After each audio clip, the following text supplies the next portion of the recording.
Kindly ring the quorum bell for 10 minutes.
Sergeant at Arms, I'm informed we do have quorum now, so you may stop the bell. The clerk, proceed to call the first order, please. Order number 1, administration of oath.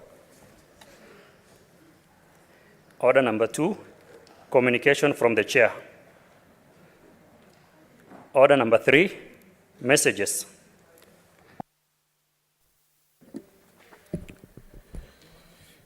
Now, honorable senators, I wish to report to the Senate that pursuant to Standing Order 46, 3, and 4, I received the following message from the Speaker of the National Assembly regarding the passage by the National Assembly of the Conflict of Interest Bill, National Assembly Bill number 12 of 2023. The message, which is dated Wednesday, 6th of December 2023, was received on the same day in the office of the Clerk of the Senate. And pursuant to the said standing order, I now report the message. Pursuant to the provisions of Standing Order 41, 1, and 142 of the National Assembly Standing Orders, I hereby convey the following message from the National Assembly. Whereas the Conflict of Interest Bill, National Assembly Bill number 12 of 2023, was published via Kenya Gazette, Supplement number 41 of the 3rd of April 2023 as a bill seeking to provide for the management and regulation of conflict of interest in the discharge of official duties, and subsequent repeal of the Public Officer Ethics Act 2003. And whereas on Wednesday, 29th of December 2023 and Thursday, 30th of November 2023, the National Assembly considered the Conflict of Interest Bill, National Assembly Bill number 12 of 2023, and passed it with amendments and in the form attached herewith. Now, therefore, in accordance with the provisions of Article 110 of the Constitution and Standing Orders of 41(1) and 142 of the National Assembly Standing Orders, I hereby refer the bill to the Senate for consideration. Honorable Senators, pursuant to Standing Order number 163, which requires that a bill which originates in the National Assembly be proceeded with the Senate in the same manner as a bill introduced in the Senate by way of first reading in accordance with Standing Order number 144. I will, at the appropriate time, direct the clerk to read a first time the Conflict of Interest Bill, National Assembly Bill number 12 of 2023. I thank you. Honorable Senators, you may take your seats.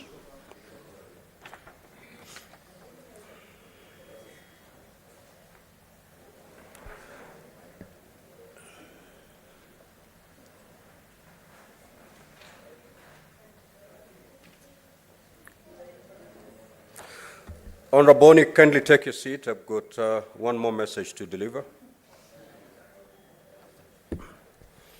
Now, Honorable Senators, I wish to report to the Senate that pursuant to Standing Order 46, 3, and 5, I received the following message while the Senate was on recess from the Speaker of the National Assembly regarding the passage by the National Assembly of the Gambling Control Bill, National Assembly Bills number 7 of 2023. The message, which is dated Monday, 18th of December 2023, was received on Monday, 8th January 2024 in the office of the Clerk of the Senate and was transmitted to all senators on Tuesday, 9th January 2024. Pursuant to the said standing orders, I now report the message. Pursuant to the provisions of Standing Order 41, 1, and 142 of the National Assembly Standing Orders, I hereby convey the following message from the National Assembly. Whereas the Gambling Control Bill, National Assembly Bill number 70 of 2023, was published via Kenya Gazette Supplement number 2012 of 31st of October 2023 as a bill to repeal the Lotteries and the Gambling Act, Cap 131, provide for a legal framework for the regulation of gambling in Kenya and to incorporate gambling principles in the gambling sector by regulating betting, casinos, and other forms of gambling, including authorization of prize competitions, public lotteries, and media promotion. And whereas the Gambling Control Bill, National Assembly Bills number 7 of 2023 was passed by the National Assembly on Wednesday, 6 December 2023 with amendments and in the form attached herewith. Now, therefore, in accordance with the provisions of Article 110 of the Constitution and Standing Orders 41 and 142 of the National Assembly Standing Orders, I hereby convey the said decision of the National Assembly to the Senate. Honorable Senators, pursuant to Standing Order number 163, which requires that a bill which originates in the National Assembly be proceeded with by the Senate in the same manner as a bill introduced in the Senate by way of first reading, in accordance with Standing Order number 144, I will, at the appropriate time, direct the clerk to read the said bill a first time. I thank you.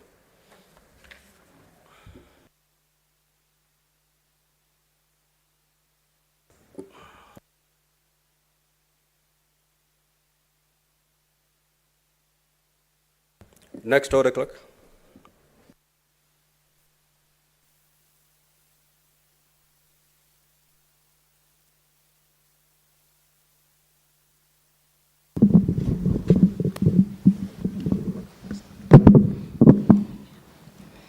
Order number 4, petitions.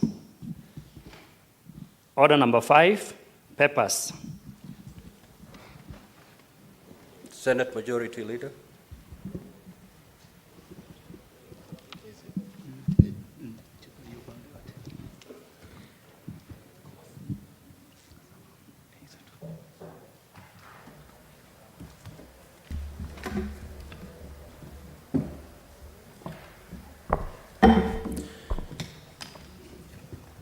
Mr. Speaker, sir, I beg to lay the following papers on the table of the Senate today, the 14th February 2024. One, the report of the Auditor General on the level 4 and 5 hospitals in Kenya for financial year 2021-2022. Summary report of the Auditor General on the level 4 and 5 hospitals in Kenya for financial year 2021-2022.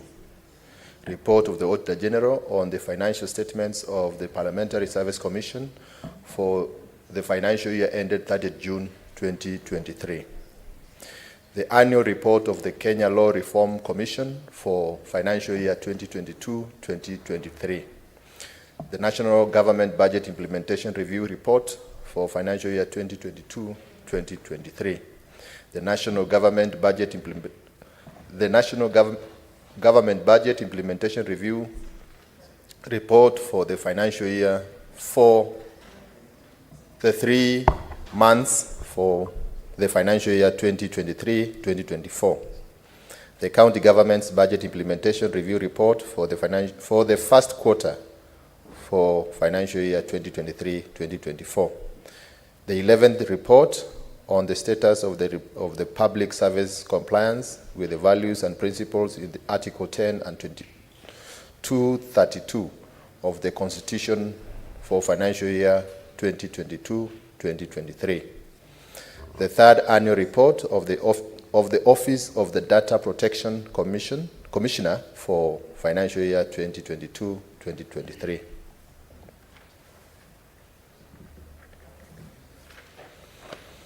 Report of the Auditor General on the financial statements of the Mandera Water Sewerage Company Limited for the year ended 30th June 2023.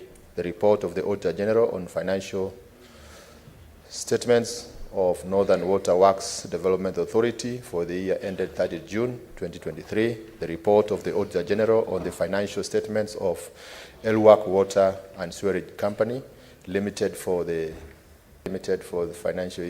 year ended 30th June 2023. Thank you. I beg to lay. The Chairperson, Select Committee on County Public Investments and Special Funds.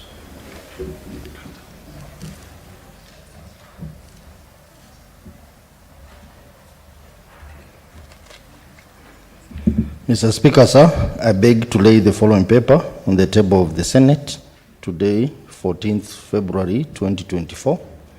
The report of the Select Committee on County Public Investments and Special Funds on non-remittance of pension deductions to the pension schemes by the county government entities. I table.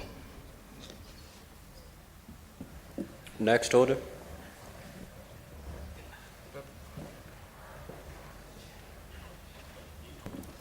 Yes, Senator Okongo, proceed to lay your paper. Mr. Speaker, sir, I beg to lay the following paper on the table of the Senate today, 14th of February 2024. Report of the National Dialogue Committee. Thank you, Mr. Speaker. Next order.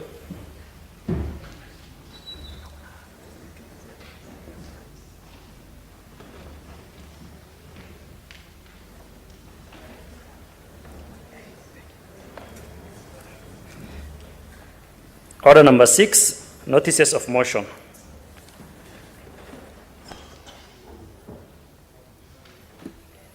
The Chairperson on County Public Investment and Special Funds. Notice of motion on the report of the Select Committee on the County Public Investments and Special Funds on non-remittance of pension deductions to the pension schemes by the county government entities. That the Senate adopts the report of the Select Committee on the County Public Investments and Special Funds on non-remittance of pension deductions to the pension schemes by the county government entities laid on the table of the Senate on Wednesday, 14th February 2024.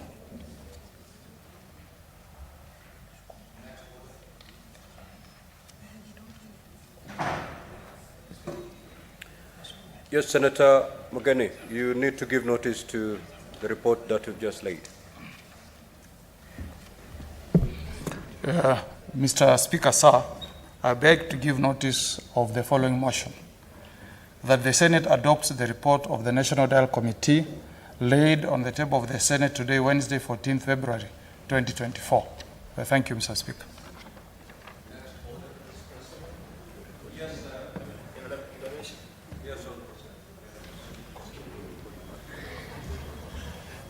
Thank you, Mr. Speaker. Mr. Speaker, can I request that you direct that the report on the National Dialogue Committee be circulated to members? They don't seem to have it.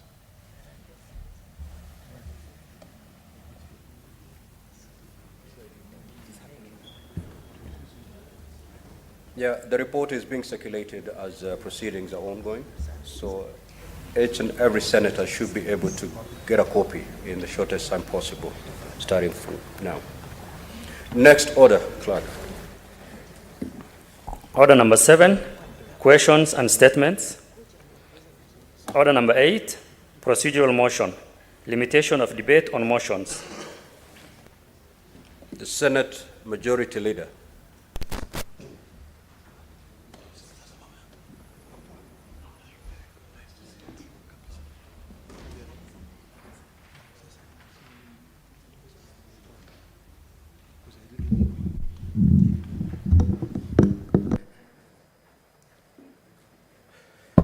Thank you, Mr. Speaker.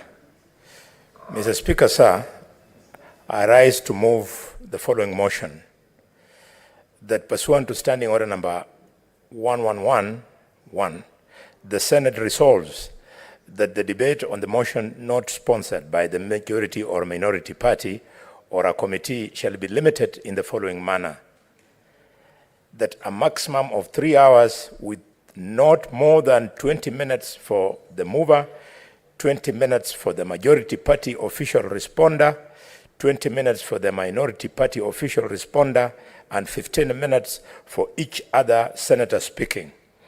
And further, that 15 minutes before the time expires, the mover shall be called upon to reply. Mr. Speaker, sir, this is now the third session, and this is a motion which is procedural, that is obvious to all members in the House today.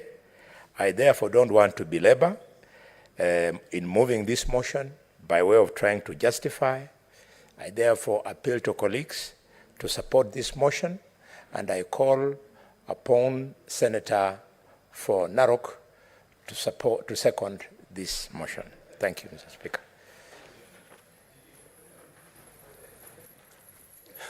Thank you, Mr. Speaker. Mr. Speaker, I rise to second the limitation of debate. I think it's imperative that we prioritize business so that we can be able to make sure that we make progress. We have a lot, and taking into consideration the meeting of all the chairpersons, the liaison committees, in terms of business of this House, I think it would be imperative for us to put all those things together and make sure that we can be able to achieve quite a lot.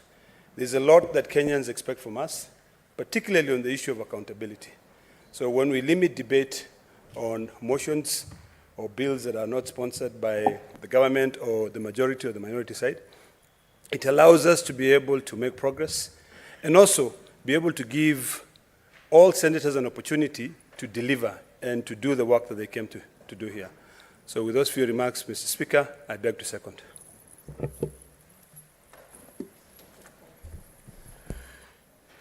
Now, honorable senators, I will now proceed to propose the question, which is that pursuant to Standing Order 1111, the Senate resolved that the debate on the motion not sponsored by the majority or minority party or a committee shall be limited in the following manner: a maximum of 3 hours with not more than 20 minutes for the mover, 20 minutes for the majority party official responder, 20 minutes for the majority party official responder, and 15 minutes for each other senator speaking.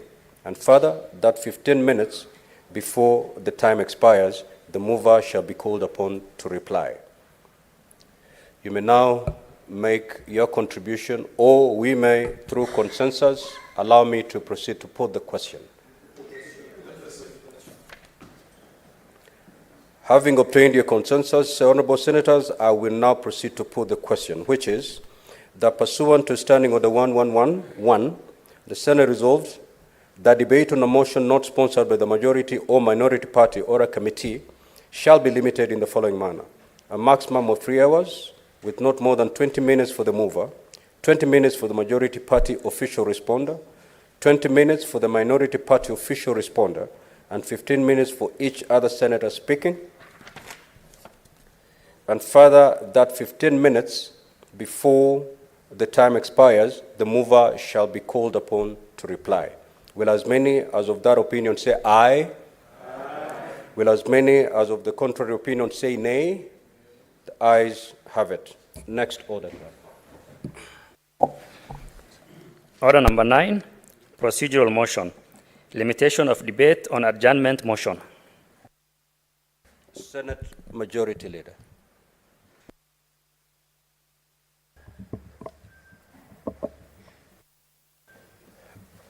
Thank you, Mr. Speaker. Mr. Speaker, sir, I rise to move motion number 9, being a procedural motion on the limitation of debate on adjournment motion, that notwithstanding the provisions of Standing Order number 1114, the debate on any motion for adjournment of the Senate to a day other than the next normal sitting day, in accordance with the calendar of the senator, shall be limited. Senator Veronica is bringing into this house, Senator Mungatana brings very wonderful bills here to be passed.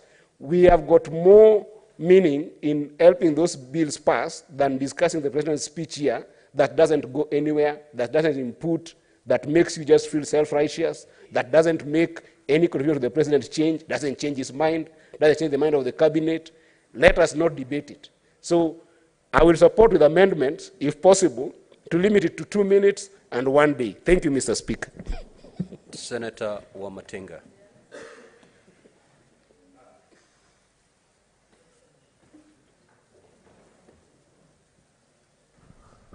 Thank you very much, Mr. Speaker. I also like to support. Indeed, it is important that when the President comes to the House and gives the roadmap that government wants to take, it is an important opportunity for us as legislators to look at the gaps, to look at the framework that's supposed to be put in place, and most importantly, to explain to our people, to our constituents we will present, what the government intends to do, how it intends to do, and most importantly also maybe put the legislative framework that is needed. However, Mr. Speaker, I think it's also the high time that we changed our mentality. Instead of looking at it as them versus us, we must look at it as a nation. We must look at it as a people who are constructively engaging so that we can improve the livelihood and the economy, and most importantly, improve and enrich the democratic space that is given and provided for in our Constitution. When the President comes to the House and gives a roadmap, it is something that gives us an opportunity to discuss, to unleash it, and even maybe criticize what we feel could be done differently. Mr. Speaker, sir, discussing what the President intends to do is indeed one of the ways that ensures that public participation, that ensures the Constitution of Kenya is safeguarded, because we are given the opportunity to do that. I therefore think that it is paramount that we as legislators come and put our heads together and moving forward, maybe even come up with a suggestion, because this country belongs to us all. Thank you, Mr. Speaker. I support. Senator Enoch.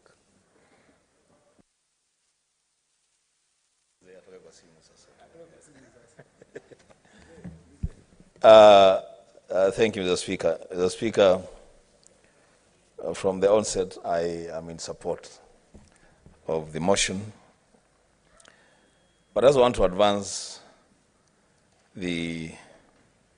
or progress the argument put forward by Senator Mugatana, my neighbor from Tana River. Speak on the matter of this President's address to Parliament. It is not a matter of just ticking boxes. You realize I'm the Speaker, and I want to educate the Senator for Kakamega, the majority whip, so that he may stop thinking about sufurias and put his mind on more important things like the address of the President. It is a very, very important thing because Senator Halwale and the House, when you look at Article 132 that Senator Eddie is making reference to, the functions of the President, you realize that in fact the first function of the President is to address Parliament. It is a serious thing. It is not a small matter, Mr. Speaker. And I think that draws from Chapter 1 of the Constitution on sovereignty of the people, which says the sovereign power under this Constitution is delegated to the following state organs, which shall perform their functions in accordance with this Constitution. And the first state organ there is Parliament. So, Speaker, what am I trying to say? I'm trying to say that the President's address to Parliament is not a matter that we are just going to limit to 15 minutes, 30 minutes, 3 days. It is a matter that we need to take a little bit more seriously. And how would we do this? The Speaker, in this session, in this year, because the President will address Parliament in this year, we must find a way of getting the President to sit in Parliament at the time of giving the speech and during the time of debate on his speech. The Speaker, because we are a bicameral Parliament, and so we don't want the President to be shuttling between the Senate and the National Assembly, and because the address itself is being done jointly, then I will propose, Mr. Speaker, and the technical team should advise us on this.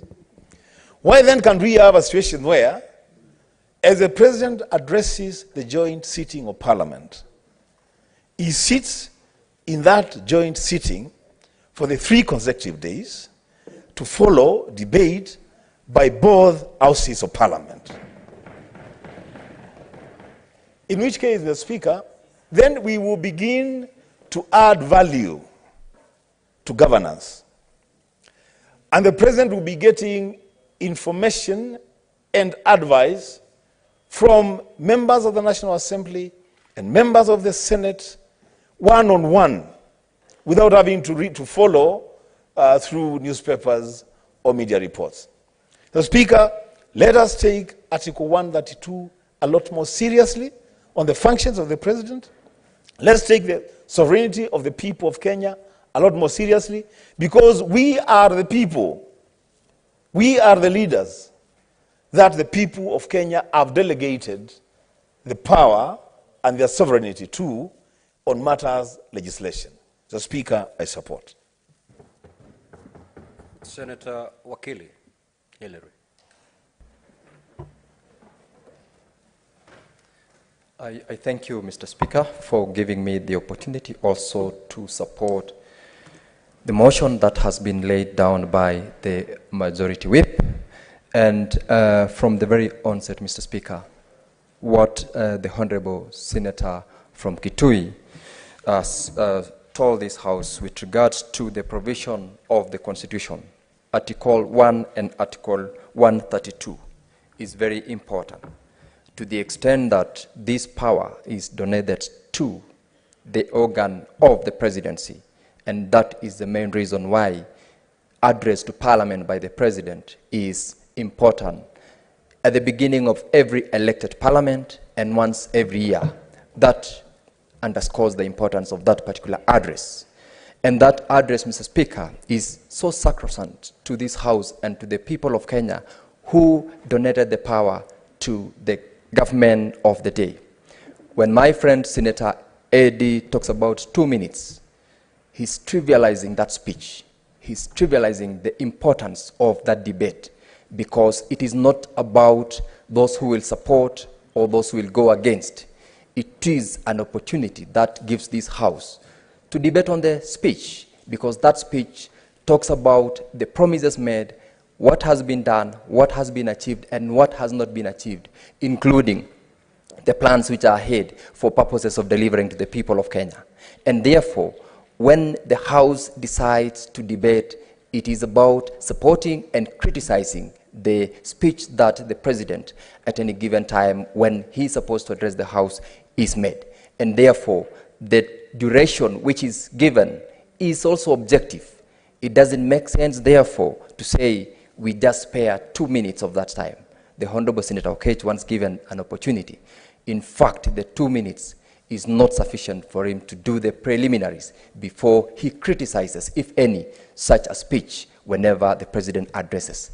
And therefore, when we debate, let us debate so that we achieve the mandate of the House by criticizing where necessary and enhancing very objective debate on the speech of the President at any given time that he addresses the House. I equally want to also support the proposition that where possible, and if it means amending the relevant provisions of the law, it would be very key and important where the President sits through the sessions when that speech is being debated by the Houses. It will not only give the Parliament an opportunity to have a conversation, it will give us as members of this House also an opportunity to look to whatever debate that we are going to do. Otherwise, Mr. Speaker, I support the motion and I rest. Senator Manzo.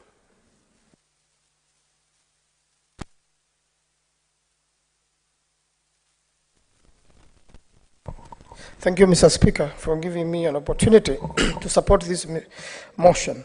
Mr. Speaker, Article 132, which gives the President an opportunity to appear in the House and give a national address, goes on in its sub-article 2, sub-article 1.3, that report in address in the nation on all the measures taken and the progress achieved in the realization of the national values referred to Article 10.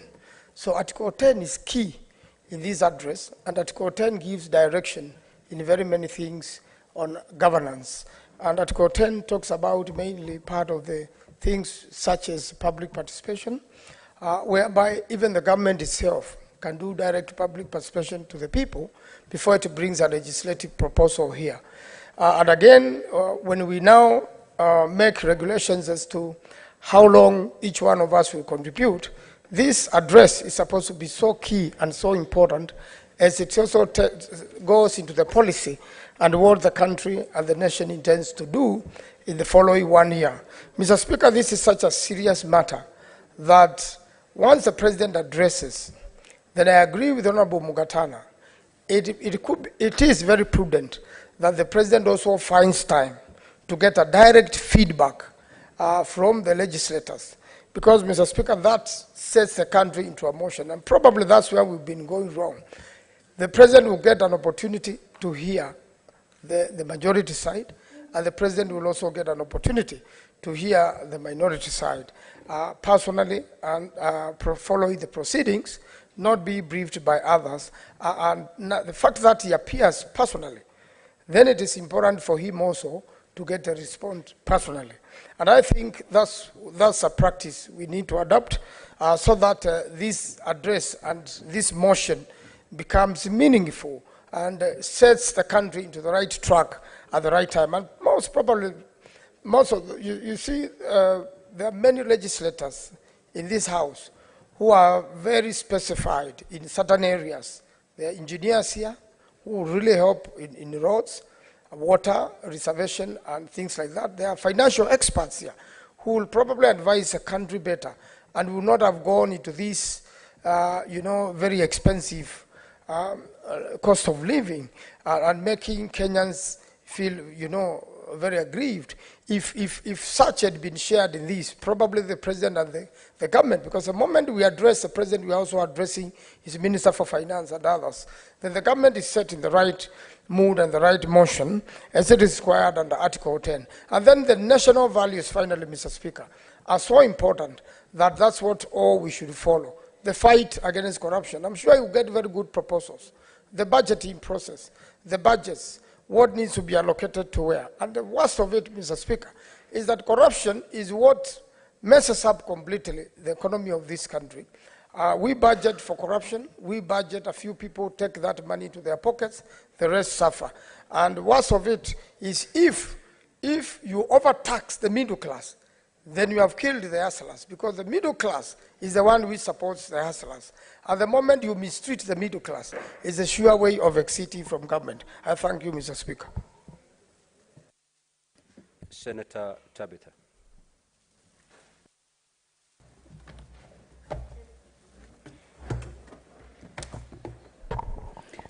Thank you, Mr. Speaker, and I do rise to support this motion by my brother, the Majority Whip.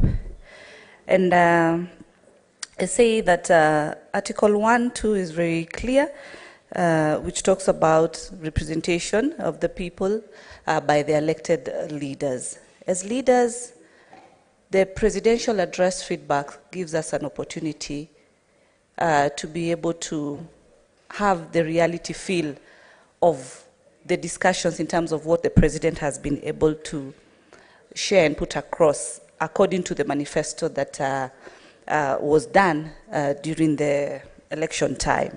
It is very important, Mr. Speaker, because then it gives members or leaders in both houses an opportunity to be able to address facts in a more diplomatic and in a more leadership style, unlike what we've seen previously that has been happening. This is the best platform that Kenyans should know.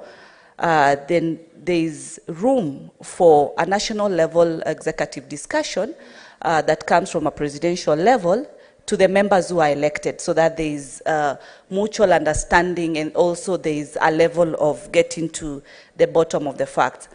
I just heard my brother Senator from Makueni, Senator Manzo, talking about looking at budgets, but what makes it funny is that when he talks about budgeting for corruption, and then I wonder from the side that we come from, of course, representing the government, does the opposition look at working through budgeting on corruption? Because when an elected senator talks about budgets on corruption, it leaves a lot to be desired, because then you wonder from which perspective then he looks at things.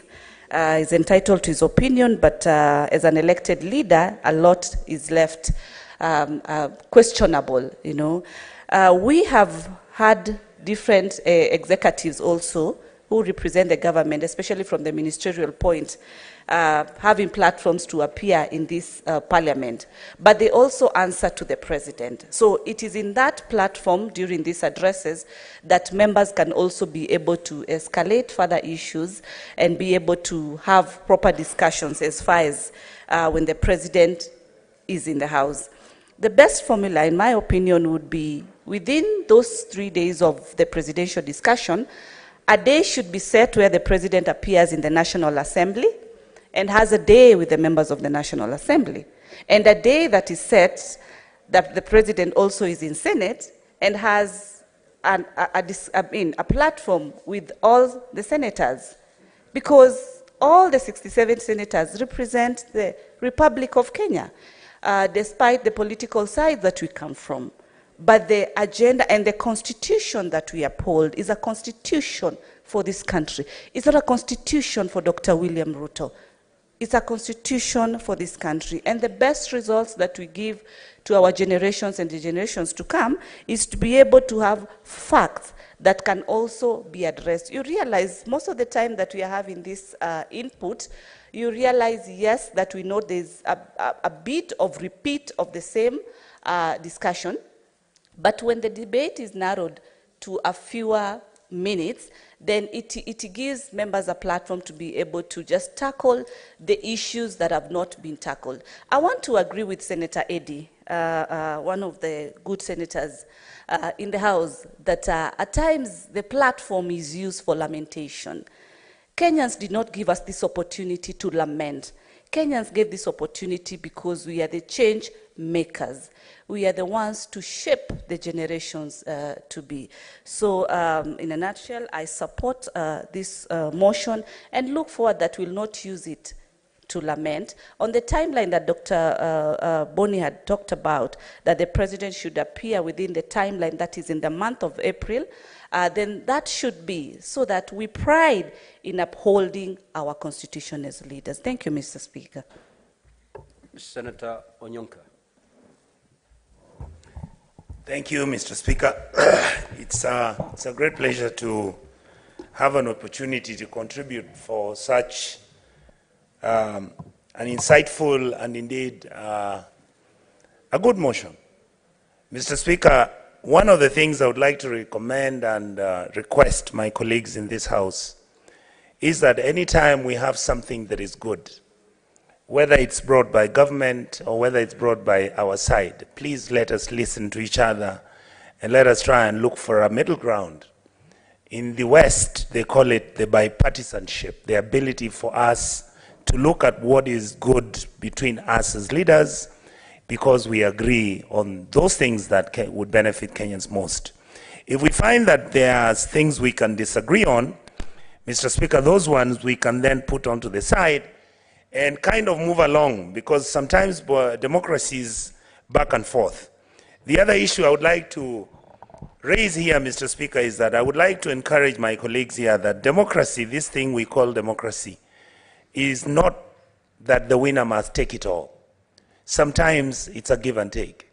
And an idea like this, Mr. Speaker, if it is necessary for us initially maybe to start listening to the president when he makes his speech, his annual address to the nation, if it means we listen to him for 2 days, I don't think there's a problem with that. Neither would it worry many of us if we did it for 2 days.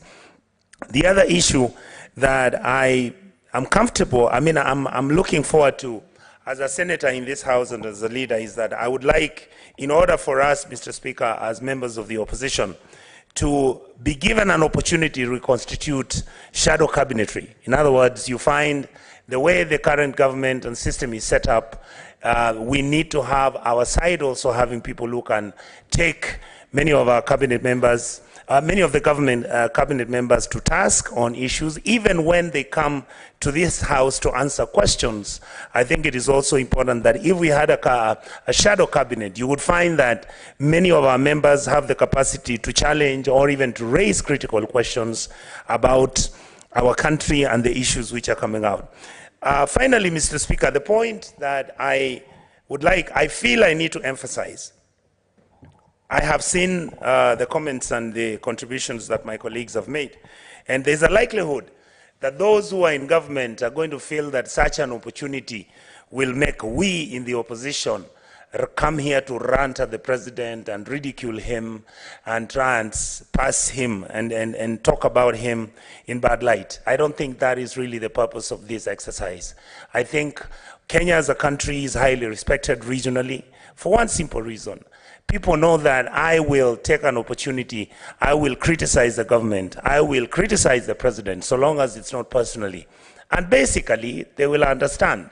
But in other countries, that never happens, Mr. Speaker. So I think the opportunity of us having an opportunity where we sit in the House and the president is sitting somewhere and is listening to these contributions of the issues affecting our country makes Kenya a better place to live and a better place to work. And for us leaders, it will give us an opportunity to make Kenyans feel that we are actually a united front in trying to solve the problems. Mr. Speaker, we should try our level best and make sure that we do not permanently subdivide our country where it is for and those are against. Sometimes it's in between. Sometimes we carry each other, sometimes we encourage each other, and sometimes we go our separate ways. But we are better off when we are Kenyans and we look at this country that we love dearly and we want to succeed so that we leave it for posterity and our children. Mr. Speaker, I support this motion passionately. Thank you, sir. Asante Mheshimiwa Spika kwa nafasi hii. Ningependa vile vile kuongeza sauti na mchango wangu kwa mchakato wa muda utakaochukua rais kuhutubia jamii ya Kenya, na vile vile sisi kama viongozi wa jumbe katika bunge la Senate kutoa michango yetu. Kwangu Mheshimiwa Spika, ni kwamba isiwe kwamba rais anapohutubia nchi katika jumba la kitaifa ni kama kuwe na sherehe za kitaifa pale ambapo anazungumza, tunapiga makofi, watu wanakunywa na kula na kuhesabu siku baada ya siku. Tunataraji kwamba yale ambayo viongozi katika jumba hili watatamka, mikakati ama vile mdahalo utakavyokuwa unachukua mikondo tofauti, lazima mawaziri ambao watakuwa wameambatana na Mheshimiwa Rais wahakikishe kwamba mabadiliko haya yanashuhudiwa katika wakati unaostahili. Mheshimiwa Rais, sisi ambao tuko katika serikali tuna jukumu kubwa kwamba japo tunawapa watu matumaini, lazima washuhudie na wajihusishe katika kutekeleza yale tunazungumza. Najiunga na wale katika mrengo wa upinzani kwamba isiwe rais akizungumza ni kana kwamba ametamatisha yale yote atakayosema ama atakayofanya, lakini ni kuhakikisha kwamba anapozungumza atende. Na kutenda kwake ni sisi katika serikali kuhakikisha tunawasukuma mawaziri kutekeleza yale ambayo tunataka. Mwaka 2027 tutakuwa katika mchakato wa kura, na wapiga kura watatuuliza, mlizungumza mkatupa matumaini, iwaje hamukutenda chochote? Sasa mimi kama mkereketo wa serikali ni kwamba rais aje, na ikiwezekana aje katika jumba la Senate, kwa sababu Senate huzungumza mambo ya county. Kuna pesa ambazo wanabiashara hawajalipwa, kuna mikakati ama agenda za county ambazo watu wanajadili hapa. Lazima rais ajue kwamba yale tunayotarajiwa kufanya kama Senate ni tofauti sana na yale ambayo wale katika jumba la kitaifa hufanya, na kwamba anapotujibu ama anapopeana mwelekeo kuhusiana na ugatuzi, lazima Wakenya wajue Senate, jumba la Senate ndio ulinzi, ndio matumaini ama ndio ngao ya ugatuzi katika nchi ya Kenya. Sasa mimi naunga mkono, tupewe nafasi mwafaka, tujieleze, rais atusikize, na baadaye tuone akitekeleza ama mawaziri wake wakitekeleza yale ambayo tunazungumza hapa. Kwa sababu siamini kwamba seneta yeyote katika nchi ya Kenya anaweza amka hapa akapeana mwelekeo hafifu ama akapotosha rais kuhusiana na kutekelezaji wa miradi ya maendeleo na falsafa ya nchi. Sasa lazima tusikize sisi wote na atende kwa mujibu wa katiba. Asante sana Mheshimiwa Spika. Senator Beatrice. Thank you, Mr. Speaker, sir. Mr. Speaker, sir, I rise to support the motion that was brought by the Majority Whip, Senator Boni Halwale. Mr. Speaker, on the President's address to Parliament, I want to support that should happen. But, Mr. Speaker, sir, that should not only be a formality, that the President comes to Parliament and addresses parliamentarians on a number of issues. Mr. Speaker, sir, a number of concerns for Kenyans remain unresolved. And I look forward to the coming presidential address to Parliament addressing a number of issues that are of concern to Kenyans. Mr. Speaker, the issue of the junior secondary school remains unsolved. It is not a secret that Our students, a number of them and a number of schools and in major regions went untaught. Mr. Speaker, sir, the nature of secondary school is that teachers are trained to teach 2 subjects. But, Mr. Speaker, when you look around in most of the schools, there were only 2 teachers that were posted to teach in our schools. And Mr. Speaker, that shows that in most of the schools, a number of subjects were not taught in the whole year. Mr. Speaker, it's not easy to take this for granted because it only means that most of the subjects were not taught, and so that generation will have an education system that is wanting. Mr. Speaker, if that is repeated this year and the following year and the years to come, it means that our products will not be competing with the products from other regions. Mr. Speaker, as the President comes, I'm looking forward that that will be addressed amongst other challenges that our people have, including the issue that concerns this country, the issue of house levy. Mr. Speaker, as the President comes, we are also looking forward to a very robust debate in Parliament after that, and I pray that the debates and our sentiments will be taken care of. I support, Mr. Speaker, sir. Senator Essie.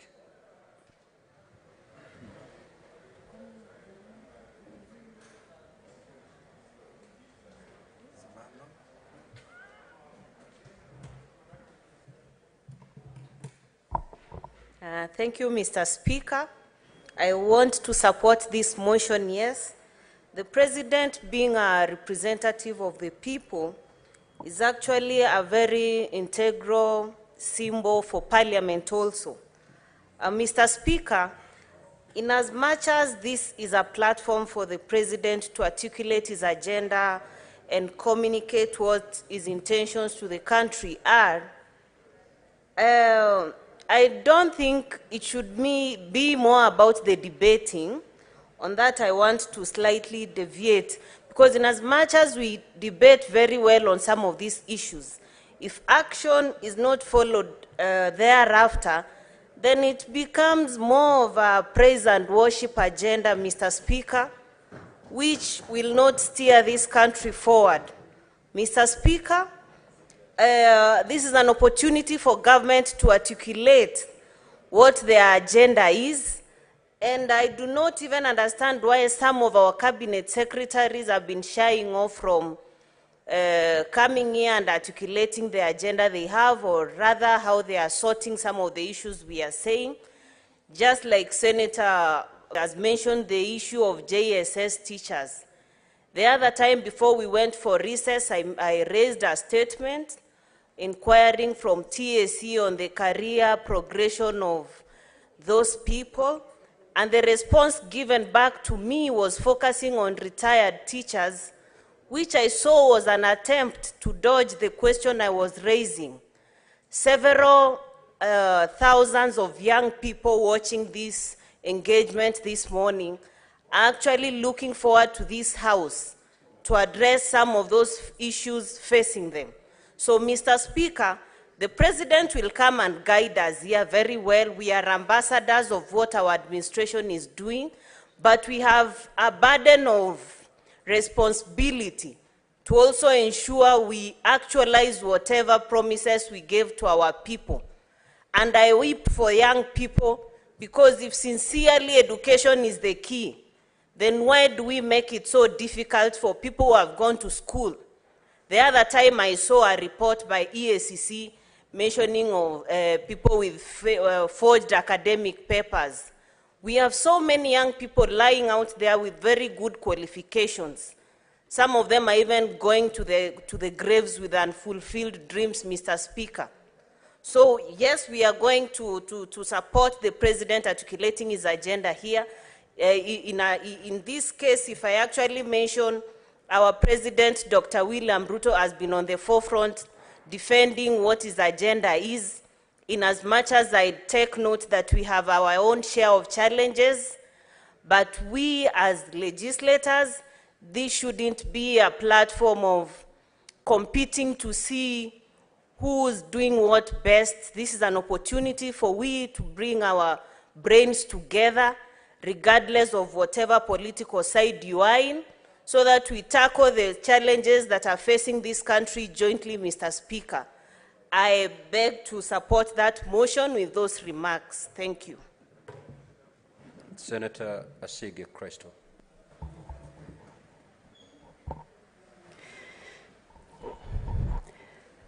Thank you, Speaker. I'd like to take this opportunity to wish you and honorable members a very happy new year. Speaker, I rise to just make one point on this topic.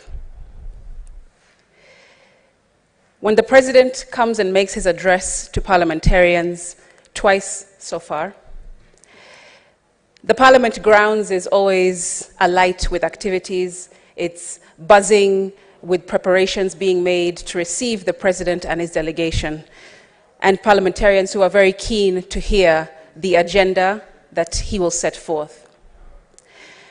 Mr. Speaker, unfortunately, so far, there has been no agenda that I have heard of addressing the constituents that I stand here to represent every single day. Mr. Speaker, twice we have heard the voice of the President, and twice we have not heard the voice of the President speaking on matters of disability inclusion, of equity, and of diversity in this country. Mr. Speaker, in the campaign trail, Dr. William Sami Ruto walked, that's what I said. Maybe my accent is passing the heads of others. Mr. Speaker, when Dr. Ruto went into his campaign trail in 2022, he called many of us people with disabilities. He sat with us in many forums. He picked our brains in terms of what we wish to see this country look like in terms of inclusion. And we gave him ideas, and we had conversations across the country in hopes that this agenda will one day come into fruition. Unfortunately, in the opening of Parliament 2022 and in the State of the Nation address last year, we did not hear our voices or our ideas articulated in the President's address. And still, Mr. Speaker, we do not hear of the same. So we wonder, is this just an exercise of lip service?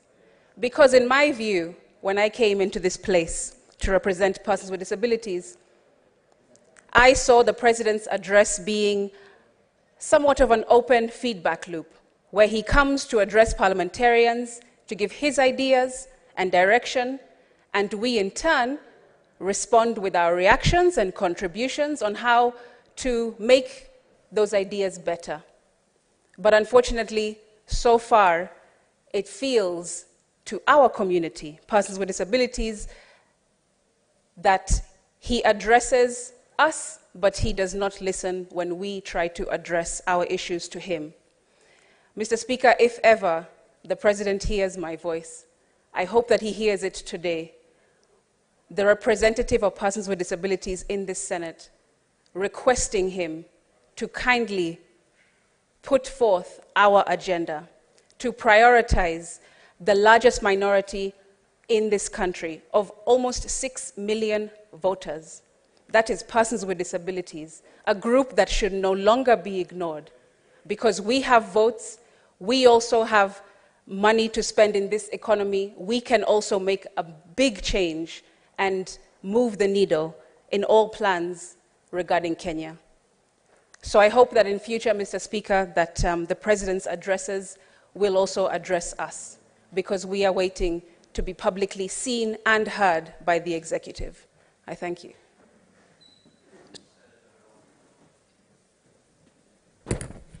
Mr. Speaker, thank you for the opportunity to address this House. Mr. Speaker, on the motion that has been brought before this House or moved by the majority whip. Mr. Speaker, as you will notice, it's referred to as a procedural motion, and that's what it is, procedural.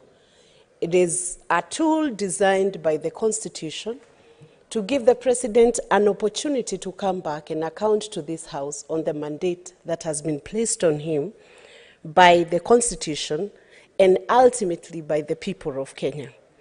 Mr. Speaker, when the President comes to address the House, the symbolic address is not just to the House, it is an address to the representatives of the people. Mr. Speaker, those have been elected by the people of Kenya to represent them in the House, Mr. Speaker. And if you will notice, Mr. Speaker, in the functions of the President, that comes in as the top function of the President. And that shows just how important that tool is, not just to the House itself, but also to the Constitution and also to the people of Kenya.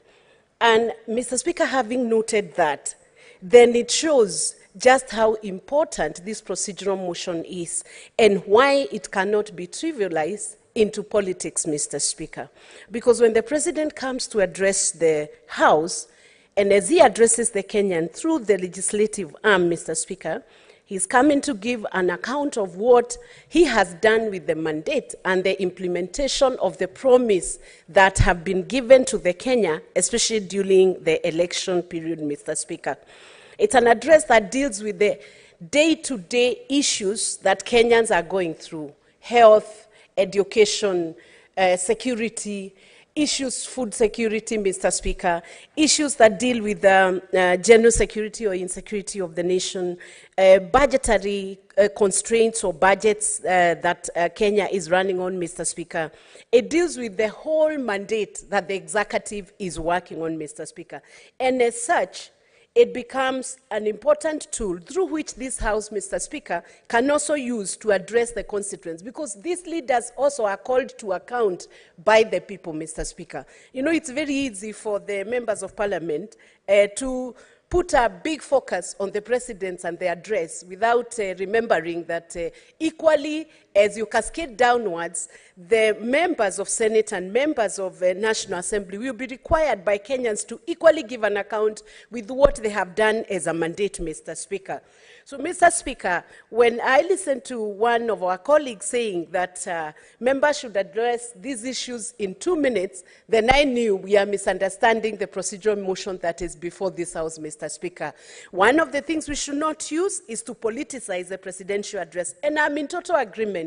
The nation succeeds. If the presidency fails, the nation fails, Mr. Speaker. And the minute we recognize that, Mr. Speaker, we will be more keen to come in and give objective criticism when that debate is being done.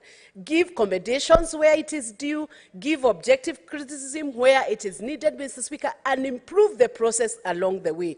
The minute we understand how such a tool is supposed to help governance issues, then, Mr. Speaker, it will come to yield for the Kenyans. So, Mr. Speaker, I rise to support this motion, and I rise to say that it should not be trivialized, and the tool should be dealt with as an important tool and given sufficient time, Mr. Speaker. One other thing I wish to note, Mr. Speaker, ni kwamba Senator mmoja kati yetu, Senator Wakoli, Senator Veronica, you are totally out of order.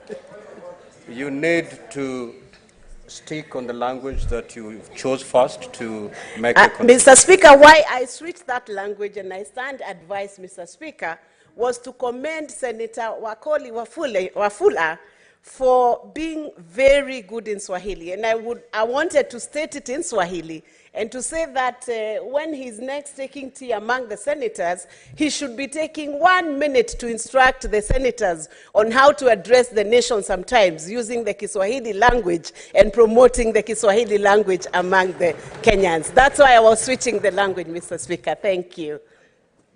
Senator Kavindu.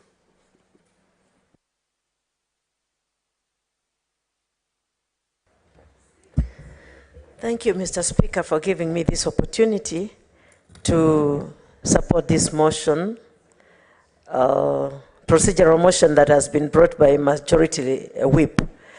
Mr. Speaker, it's very important for the address of both houses by the President. And this, we get to know what is manifesto and what he plans for the country. And again, also, Mr. Speaker, I do support that he should also, after the address, sit in the House and listen to the debates about his address, because this one will enable him to know what he has been able to do and what he has not been able to do, because many of the times, Mr. Speaker, leaders are surrounded by people who only tell them what they want to hear and only want to praise them even when they have not done some things. They don't have the strength to tell them the truth. And this one will enable him to know the truth, and this one will not just be bad on him or for the country, but also to help him fulfill all what he has promised to do to the citizens. And we are here to build Kenya, all of us, whether in opposition or in the ruling party. We are here to build Kenya and come together and make sure that our people get what they need at the right time when they need it. The economy right now is very low, very down. Actually, I don't know if the rest of the members of Parliament and even Senate are getting the same calls that I get every day, for people asking for school fees, for people asking for food, for people asking for medication, and so on and so forth. And so we need to come together and know the way forward for our country. Mr. Speaker, sir, I support. Senator Mundegi. Asante, Bwana Spika. Naunga mkono ambaye ya ile mambo tunazungumzia hapa, vile tunazungumza tupatiwe muda ipunguzwe, ndio kila mtu katika Senate, tuko maseneta 67 na sisi wote hakuna hataki kuchangia kwa sababu tumetoka masinani na tunajua vile kunaendelea.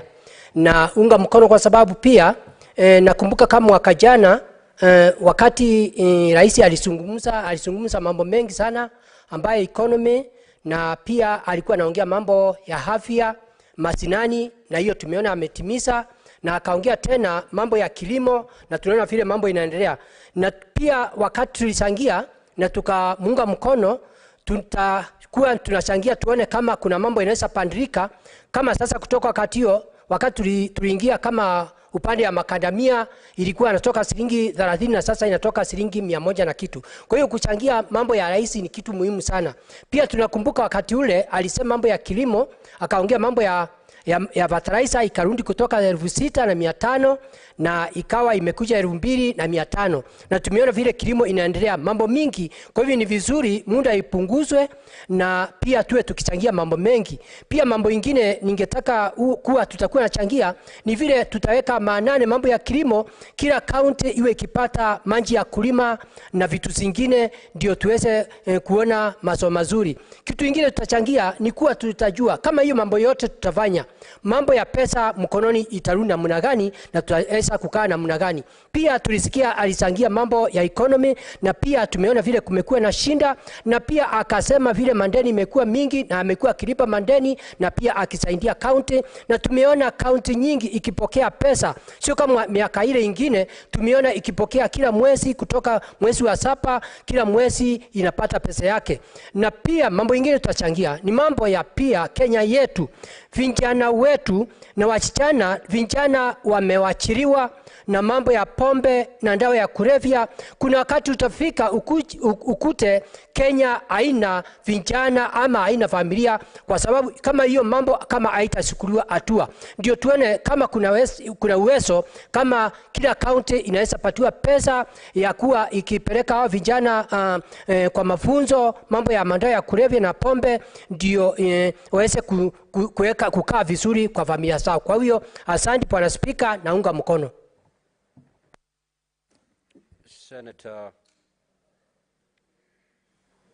Senator Miraj.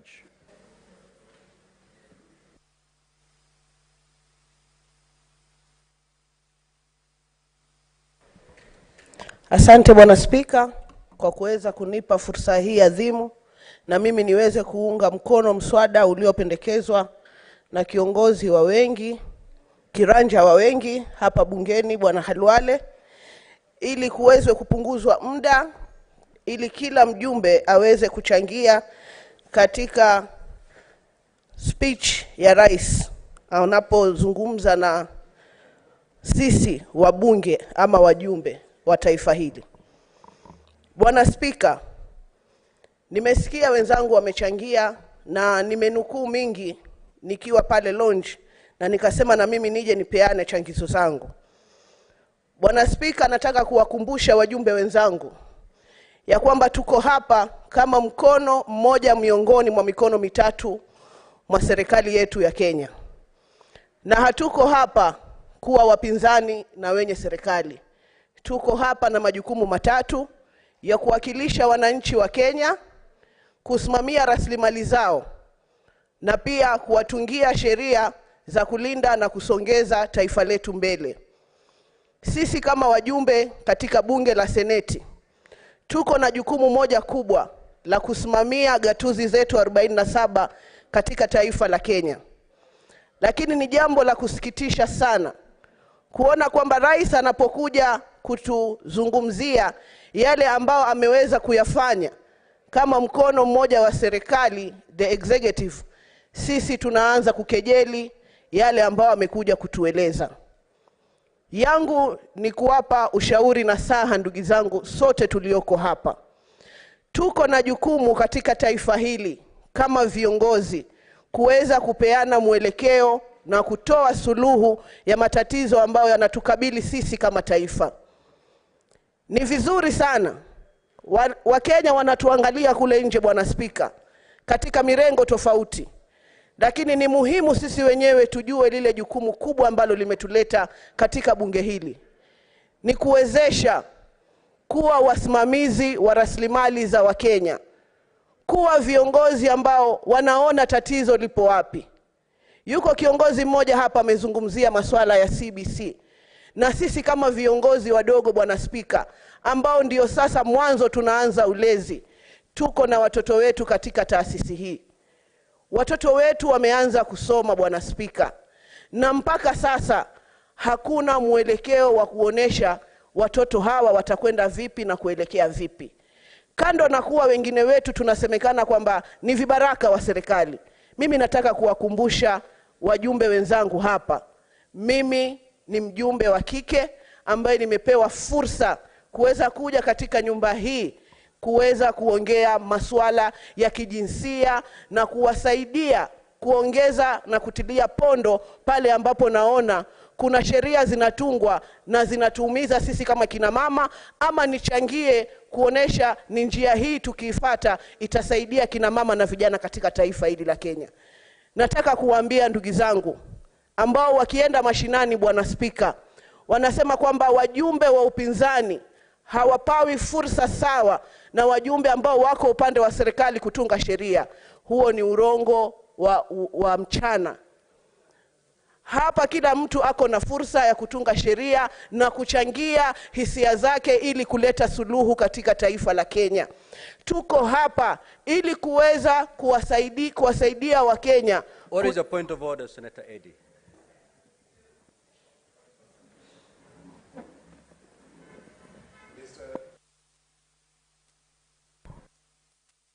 Speaker, I rise on the point of order number 1044, and also actually limiting debates actually, Mr. Speaker. I think that it's not in order, and I never want to interrupt my sister Senator Miraj, because I enjoy the tantalizing Swahili that she brings into this house. But I think that, Mr. Speaker, the topic that we have here and the discussion that we have here is whether we limit the debate, the debate on the presidential speech, and it's not in order for the wonderful senator from Mombasa and nominated to actually suggest that there are members from the opposition side who are claiming some claims that she knows best, which have got totally no relevance to this particular conversation, Mr. Speaker. So could she just limit her debate to the matter at hand and not the hisia za what she calls the hisia za watu wa huku? Asante sana. Again, Senator Eddy, what is your the standing order that you're relying on? 101 for. Doctor, I mean, imputing wrong motive on our side for what we haven't claimed into this conversation at all. Very well, Senator Miraj. According to your statement, you are suggesting that members of the opposition are out there lamenting. They're not being given an opportunity to present bills, and that the favoritism is towards the majority side. Is that a statement of fact? If not, you may have to proceed with the draw. Asante Bwana Spika, na kwa kweli ni statement ambayo nimeizungumza nikiwa na ushahidi nayo na nitaileta katika bunge hili. Asante Bwana Eddy Okech, takuletea ushahidi Bwana Spika. Lakini yangu tu ni kuweka wazi. Naam. If you are unable to substantiate that, I'll give you an opportunity to do so tomorrow. Inshallah. Thank you. Asante Bwana Spika. Yangu ni kwamba Bwana Spika, nikizungumzia na nikimalizia, sisi hapa tumekuja kama Wakenya ili kuleta suluhu na kutatua matatizo ambayo yanatukabili kama Wakenya. Ni vibaya sana kuona viongozi wa upinzani ndugu zetu ambao tunakunywa nao chai na tunapiga tu story kama kawaida, tunapofika katika jumba hili wanaleta siasa nyingi. Mimi niko tayari rais aambiwe pale anafanya makosa ili huduma kwa wananchi ziweze kuafikiwa kwa malengo. Asante Bwana Spika. Senator Mariam.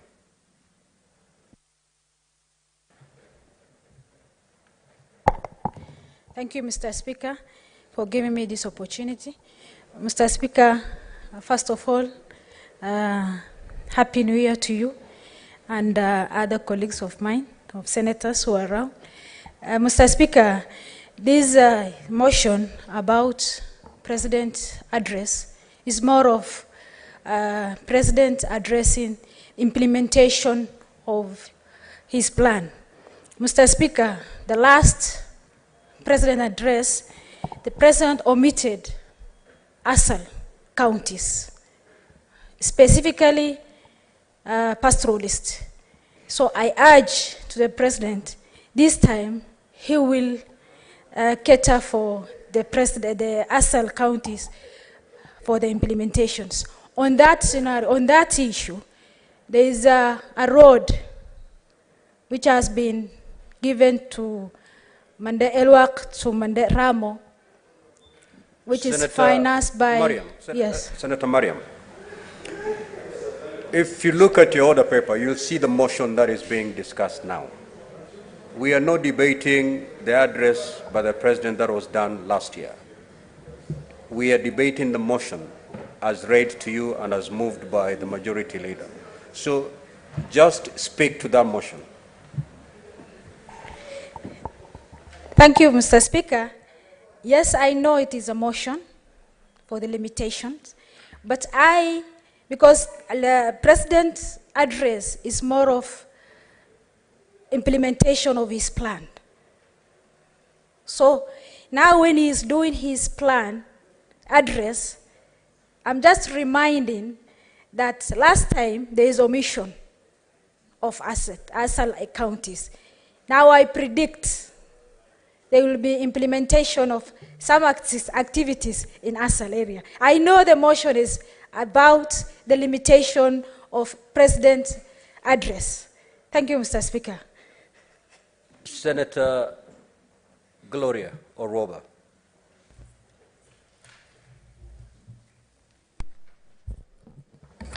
Thank you, Mr. Speaker. I rise to support this motion on the limitation of debate on the President's address. Mr. Speaker, I think I want to echo one of the statements that, it must have been Senator Agnes Kavindu who has suggested that perhaps also the President should sit in to listen to some of the criticism, the objective criticism from this House. Mr. Speaker, I think for me, what I want to say is that I believe that in his presence, most of our senators, fellow senators, who sometimes just criticize for purposes of criticizing without any objective wisdom, will then be able to speak truthfully in front of the electorate on matters that truly count. So that is a very good suggestion from Senator Agnes. Mr. Speaker, I want to say that in this, we tend to underestimate the communication from the President. And sometimes, and I remember way back, I must have been young, very young, when Kenyans were complaining that they had a president who never used to talk, who never used to communicate, and so people were in the dark. Mr. Speaker, I want to congratulate His Excellency William Samoei Ruto for actually keeping the communications lines open. And it's not only through the presidential address, but through the daily communication that he has with the electorate, both from the executive and on ground as he goes to speak to the people. And so therefore, Mr. Speaker, I just urge that in this particular address that is upcoming, that he may also communicate in terms of the gender agenda, Mr. Speaker. It is far too long that the two-third gender rule has not been spoken of, Mr. Speaker. Not in the presidential address, not in the constant communication that we get from the executive, Mr. Speaker. And it is very unfortunate because I do know that a lot of work is being done by the executive, by the President, to ensure that the Kenya Kwanza Women Charter is being implemented. But Mr. Speaker, there's been very limited communication of the same in terms of the gender agenda. Mr. Speaker, I also hope to hear that the policies and some of the work that is being done in that space of women empowerment is actually going to be communicated this time. Because, Mr. Speaker, some of us who are nominated to represent women in this House, people ask us, what is happening? You went there to represent women, to push for the agenda of women, but the government is quiet. Government is not quiet. It's just that there is no communication that is being put out that is clear, that is intentional, to actually inform Kenyans on what the President and the Cabinet is doing in terms of empowering women and having women being represented in these spaces. So, Mr. Speaker, in the upcoming presidential address, I do hope that this particular message is going to be communicated.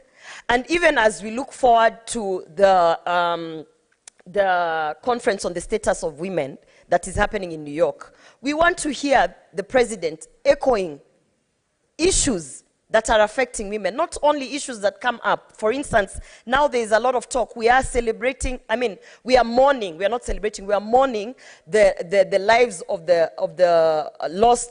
our lost women who have been killed through femicide, Mr. Speaker. We want to hear what those offices that have been mandated to represent women and to protect women through the Cabinet, through the executive, what they are doing. So, Mr. Speaker, I support this motion because I do believe that all 16 nominated women in the House will then get time to speak and air their views in terms of the gender agenda, and also to be able to question or to objectively criticize on the work that is being done in that space, on the representation of women and the policies and the projects that the Kenya Kwanza government has for the women of Kenya. Thank you, Mr. Speaker. Senator Munyahaji. Asante Mheshimiwa Spika kwa kunipa fursa hii kuchangia hoja ya kuweka muda katika kujadili hotuba ya Rais ambayo inatarajiwa nafikiri mwezi wa 4. Mheshimiwa Spika, kwanza nachukua fursa hii kukutakia wewe binafsi na maseneta wote mwaka mpya, mwaka 2024 wenye manufaa na afya njema katika mwaka huu mpya. Mheshimiwa Spika, pili, tunamshukuru Mwenyezi Mungu kwamba ametufikisha mwaka mpya, na tuko tayari kufanya kazi katika kujenga taifa na kuhakikisha kwamba maisha ya Wakenya yamebadilika.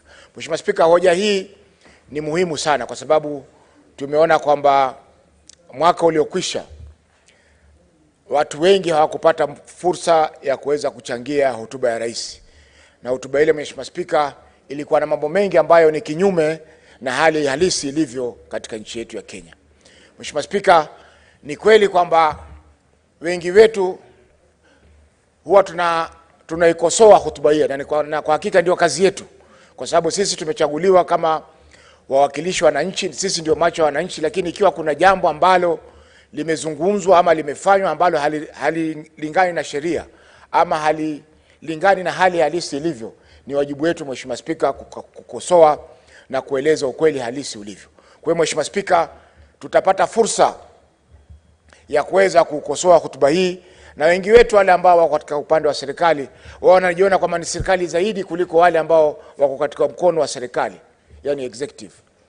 Lakini tukiangalia majukumu yetu katika katiba kifungu cha 96 ni kwamba sisi ndio wa macho wa wananchi katika serikali, na sisi ni jukumu letu, mbali na kwamba tunatunga sheria na kukosoa serikali, na pia ndio waangalizi wa mali ya umma katika mikono ya serikali, ambao wananchi binafsi hawezi kufanya hivyo. Kwa hiyo Mheshimiwa Spika, mimi naunga mkono hoja hii na ningependa kukomea hapo. Asante.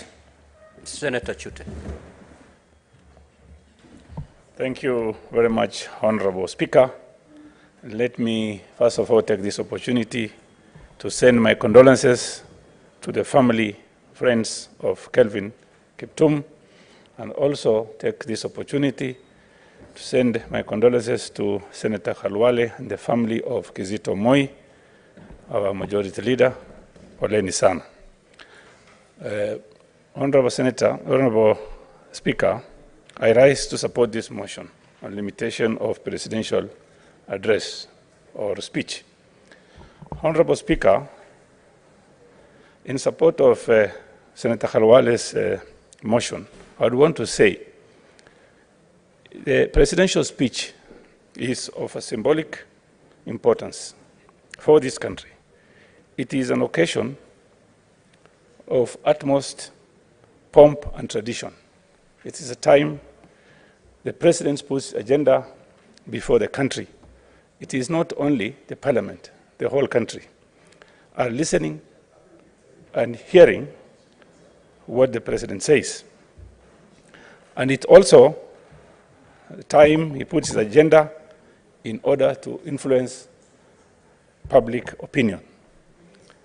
Mr. Speaker, the responsibility of this Senate, first of all, is to represent, to legislate, and to oversight.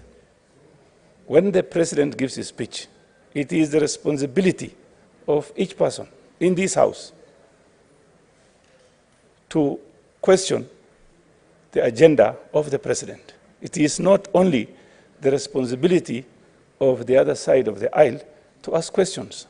Each and every person has a right to ask any question that he thinks or she thinks is not going the way this country should go. It is always good to listen to the debate when the president is giving the speech, so that you can debate wisely. And my fellow senators here have been trying to say, when you talk about presidential speech, it is not the responsibility of each side only. And I have seen a tradition where people criticize, they critique what the president says also. Of late, Mr. Speaker, the president mentioned the issue of judiciary. And I've seen many senators and members of parliament in this country going round in wedding places, in harambes and funerals, talking about judiciary. And I would want to say, if the president says something, if he says whether it is right or wrong, there is no point or reason why one side of the government should attack the other side of the government. And I think when the president gives speeches, if you have anything to ask, if you have anything to say, each and every person in this house should say, Mr. Speaker, I support this motion. Asante sana. Senator Boni, you may proceed to reply. Thank you, Mr. Speaker. Mr. Speaker, I rise to reply, and I want to thank all colleagues for the issues that you have raised. Of greatest interest is what was brought up by the Senator for Tana River, who first proposed the need for us to make this debate on the presidential speech inclusive to the extent that the president should be requested to be sitting in during that debate. Mr. Speaker, this quickly invites you and the House to think about changing the standing orders. If we change the standing orders to allow cabinet secretaries to come to the House, we can also change standing orders to ask the president to sit in during debate. I think this is a very innovative sort of thinking. We should not just be talking to the air. We want the president to listen to us, and because there are many presidents in waiting in this House, it's good for him to hear what the future presidents that will succeed him will be commending on his thoughts and programs. With those many remarks, I reply. Now, honorable senators, pursuant to Standing Order 84-2, it is my determination that this matter does not affect counties, and therefore voting shall be by voice. And I'll proceed to put the question. That pursuant to Standing Order 27-6, the Senate resolves that the debate on the motion on the presidential address shall be limited to a maximum of 3 sitting days with not more than 15 minutes for each senator speaking, excluding the mover in moving and replying, who shall be limited to 30 minutes in either case, and the Senate Majority Leader and the Senate Minority Leader shall be limited to 30 minutes each. Will as many as of that opinion say aye? Will as many as of the contrary opinion say nay? The ayes have it. Next order, clerk. Order number 11, the Wildlife Conservation and Management Amendment Bill, Senate Bills number 46 of 2023, first reading. A bill for an act of parliament to amend the Wildlife Conservation and Management Act and for connected purposes.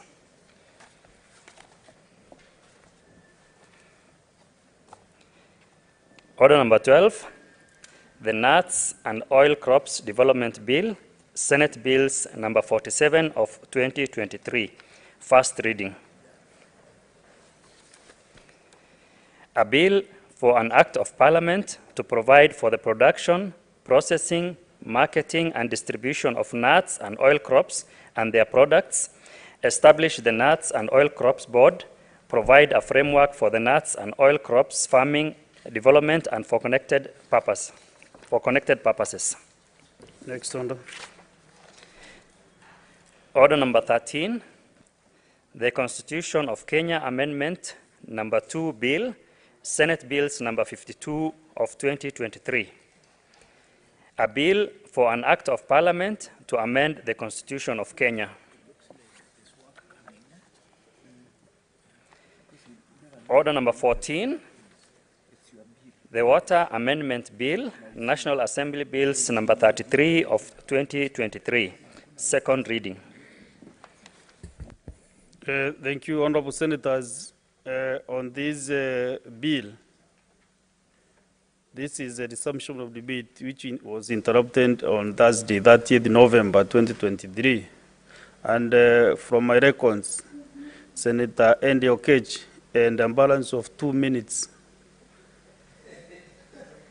So if you are intended to proceed with 2 minutes, please do. Senator Okech.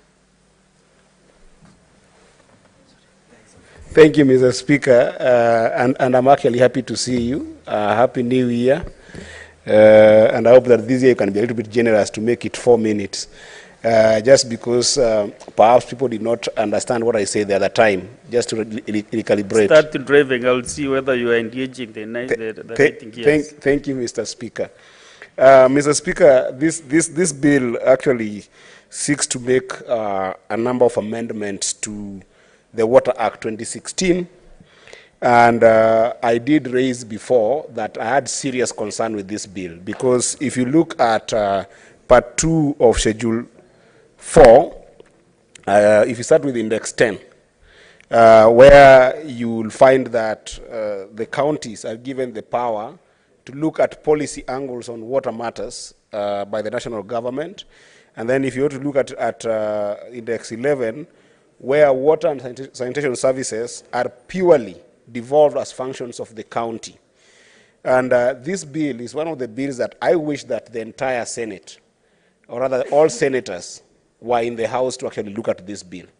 The entire last year, Mr. Speaker, we spent a lot of time as the committee on, the CPIC committee, dealing with issues of water in counties. And one of the things that we realized, Mr. Speaker, is that a lot of structures that have been put in place that tend to be national bodies have completely hampered the idea of making sure that water services is effective and efficient in counties. And this bill, Mr. Speaker, is one of those bills that actually seeks to claw back on devolution, Mr. Speaker. You know, if you look at section, I might not mention all of them because I have no time. I talked passionately about this bill before. But if you look at something like section 30, Mr. Speaker, it introduces water regulatory authority, which is a national body with so much powers that takes powers out of the counties. If you look at section 31, Mr. Speaker, it also introduced another water regulatory board whose membership and composition, Mr. Speaker, is purely negating the idea of devolution of water. If you look at section 65, Mr. Speaker, waterwork agencies are given more power on dealing with bulk water. And Mr. Speaker, the waterwork agencies have been at the core of making, WSPs, water service providers, Mr. Speaker, not be effective. If you look at how they take big loans, so the name of these WSPs, if you look at how they sit a lot of assets of these WSPs in their own balance sheets, Mr. Speaker, is all chaos that I think that our committee at CPIC has been working tirelessly to be able to deal with and remove. Lastly, Mr. Speaker, if you look at section 119, Mr. Speaker, there is introduction of the Water Tribunal. And if you look at the membership, does not in any way empower counties in a sense. The membership does not make any meaning. I want just to invite senators that let us pay a lot. Give him 1 minute. Only. Even 30 seconds. Mr. Speaker, I just want to invite the entire House that please keenly read this bill and do not allow it to go through, because water is life and it is one of the functions that devolved units have that we must give them full power to be able to control. Every suggestion that I'm seeing here is reversing those powers to the national government and make it impossible for devolved units and county governments to take control of water service provision. So, Mr. Speaker, I oppose this bill in its entirety, and I hope that senators will take time to actually read and discern it and understand it and make meaningful decisions when it comes to this bill. I thank you, Mr. Speaker. Senator Eddie, you know, as a registrator, you have all the powers to come up with the possible amendments that maybe you might like the Senate to consider, that you have that benefit. You have gone through the report keenly. So come up with those amendments or the issues that you need to be revisited. Then we can consider as the House. Next is Senator Manzo Daniel. Thank you, Mr. Speaker. Mr. Speaker, water is a devolved function. And the Minister of Water directs the policy, and the current Water Act of 2016 was actually due for amendment. And the Department of Water is has been struck by a lot of confrontations with the stakeholders, and that's why their regulations never went through, and in fact they ended up in court, and right now there's a lot of confusion. And you see, regulations come from the Act. Now that the Act is going through regulations, amendments, and we have just received this Act now from National Assembly, now that's a devolved function, it has come to us. It would have originated from us or would have originated from every house. It is very important that we make sure that devolution is taken care of in this Act. Unfortunately, most of the amendments, which are really mangled up, and a very professional job was most probably not done on this, it is important to look at each section with a lot of keen interest. When you go to the practicality of its implementation, there are a lot of issues. Mr. Speaker, in my county is Twake Dam, which should have been completed years ago. But out of mismanagement and the Ministry of Water and the Ministry of Finance, Treasury, there has been postponement year after year of the completion date of this particular dam. The contractor is actually very frustrated, having not be able to work alone, has to work with the ministry, and for especially money delays. As soon as there was a new government and on the rearrangement of budgets, 5 billion shillings were removed from this project, which is internationally funded. It's not funded from here. And by the time we got that money back to Twake Dam project, another 1 billion was removed again, by National Assembly Budgeting Committee. And this keeps on creating confusion. First of all, change of administration. When there is change of administration ministers, the government enjoys perpetual continuity. There's no way, when there's a new government, such a serious project will be interrupted. And this goes into a lot of other things which has happened with the Ministry of Water. Hence, the regulations which should have come to this House never did, went only to National Assembly, purported to have been implemented, and then stakeholders went to court for lack of proper public participation. And the court is insist of the matter. But there has been a proposal that so that the sector stops suffering, that parties come together, we register consent, because this house has also been sued. We register consent so that there may be continuity in the country. That is avoided when you make proper law to begin with. And just as Senator Eddy has said, there are so many introductions into this law which reverse the gains of devolution to the national government. In fact, the Constitution has already directed that water services are devolved, and the government can only, the national government can only give, basics, principles on which, or the policy on which this will be implemented. So when you look at many other failed water, projects, like the Northwest water going to Emali, there's been a dispute between Kajiado County and Makueni County, simply because there's no proper legal framework, nor are there proper regulations. This results out of, when you make a law like this, you don't do stakeholder consultation, public participation, and public participation has become what is in mind of a certain individuals. Public participation should be standard. In fact, I remember in the last house, in the National Assembly, we had a public participation bill, which never saw light of the day as the house expired and has never been, restarted again, which is dealing with a very important area of legislation. When we make law, public participation is so critical. But what do we have in this Water Act?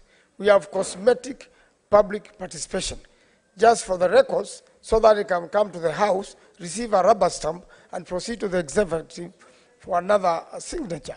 So I think we have to take this legislation seriously. And on this particular one, a proper job has not been done. I agree with Senator Okech. This act should be either thoroughly amended, or failure of which it should be sent back to be redone afresh. It does not seek to achieve the purpose of making sure water is supplied to every household in this country. The original plan was to have water, a tap, in every house in the rural areas and in Nairobi. Does that happen in Nairobi? No. Despite the big dam, there are so many cartels, some which break the water pipes and then supply water illegally. That has not been sufficiently catered. Why in Nairobi, with a big dam supply water in Nairobi, there will be insufficient of water? Why do we have more water trucks selling water? Instead of having the county government of Nairobi supply water and get paid for reasonably in every household. It is the failure of the law. And these amendments have not addressed that problem. These amendments have not devolved these functions to the county of Nairobi and any other county. And therefore, we have a problem that there are more water vendors and more water trucks selling water whose quality is not even certified to Kenyans. And you see, supply of water is what reduces diseases by even more than half. If you have proper supply of water in this country, and Dr. Ahwala will agree with me, then half of the people visiting the hospitals will not do so. And even half of the children die out of dirty, situations of water will not die. And we will cut our budgets far, by, prevention is better than cure. In the hospitals, instead of going to cure people, we will have prevented it by supply. So this is a very important law and cannot be taken as a joke in this house. The way it has been handled in the National Assembly as a joke. It has to be amended thoroughly. It has to take care of the people. It has to go through public participation. Otherwise, we'll end up with another law where Omutata goes to court or any other water stakeholders. As a year now, they are already in court. They are fighting many things. They have been to our committees. They have not been listened to. They have made the petitions here. These petitions will no longer exist, Mr. Speaker, if there was proper public participation by Minister of Water and the COG. A lot of times, COG is being ignored when a law relating to the counties is being made. And that defeats the purpose why Senate exists. I've just given the good example of the installation of Thwake Dam, which is just a total mismanagement by people seated in the Ministry of Water and people seated in the Ministry of in Treasury. When you go to Treasury, they take you back to water. When you go to Ministry of Water, they tell you we are stuck as Treasury. When you follow the documentation, you find a civil servant is holding on it, so that they may be given a bribe, so that a contractor who has done a water project is paid. Then that water project is delayed or is never achieved, Mr. Speaker. So I really want members to look at this legislation carefully. There are very many new interpretations which have been introduced, seeking to define things differently, seeking to reinvent the wheel. The wheel is already round. It can never be square. And therefore, we really must be serious as a Senate, where the National Assembly or the government in its legislative proposal has made an error. We should be bold enough to correct that error in this House. And I don't want to repeat those sections. Most of them have been elaborated very well by Senator Eddy, and I support him. This bill should not be allowed to proceed in this House. Let the Ministry of Water, and luckily there are new guards there. There's a new minister, there's a new PS. Let them get serious, let them come back to the House and give the country legislation which works. Otherwise, it is very ridiculous to propose a law like this and make joke of devolution and introduce so many boards to manage nothing but to reap money and not to give back to the people. I thank you, Mr. Speaker. I oppose. Next on the line is Senator Wabua Enoch.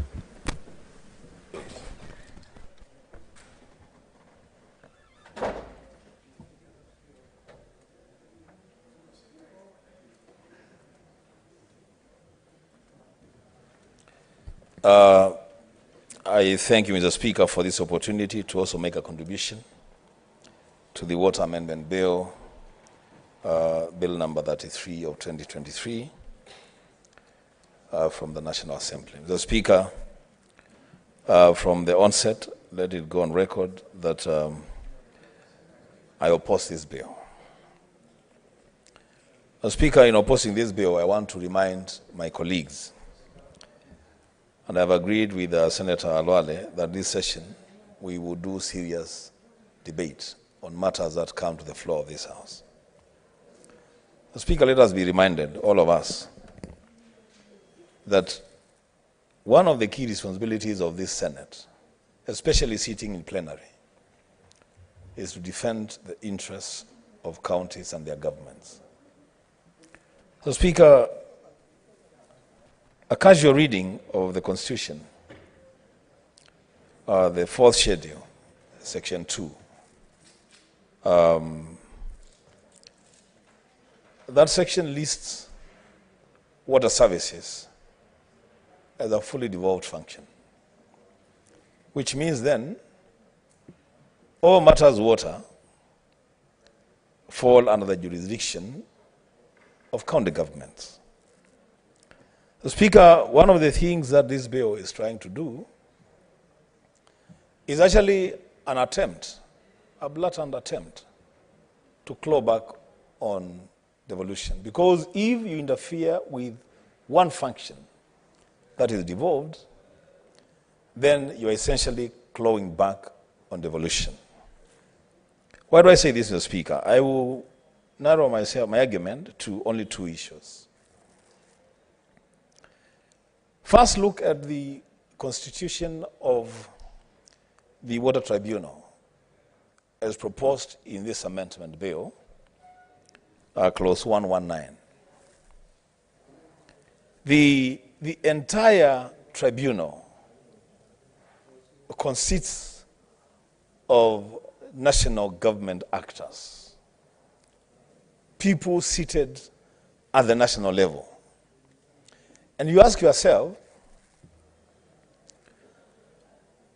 why did the proposer of this amendment even think of including a member of the county, the Council of Governors subcommittee on water to sit in that tribunal? Because, the Speaker, the purpose of any tribunal is to resolve disputes. If, for instance, there is a dispute between Kitui Water and Nyeri Water, how does the tribunal composed of national government actors resolve a matter that involves two counties without the involvement of those counties? So, Speaker, some of these things don't make sense. And you know, the Constitution is very clear that any legislation that goes against the provisions of any section of the Constitution is null and void to the extent of the conflict. So at that point, Mr. Speaker, to the extent that water is a devolved function and people are supposed to be arbitrating and resolving disputes on matters water in counties, those people, they don't consist of players from counties. To that extent, then this law falls flat on its face. So, Speaker, the second matter is on the bulk water supply.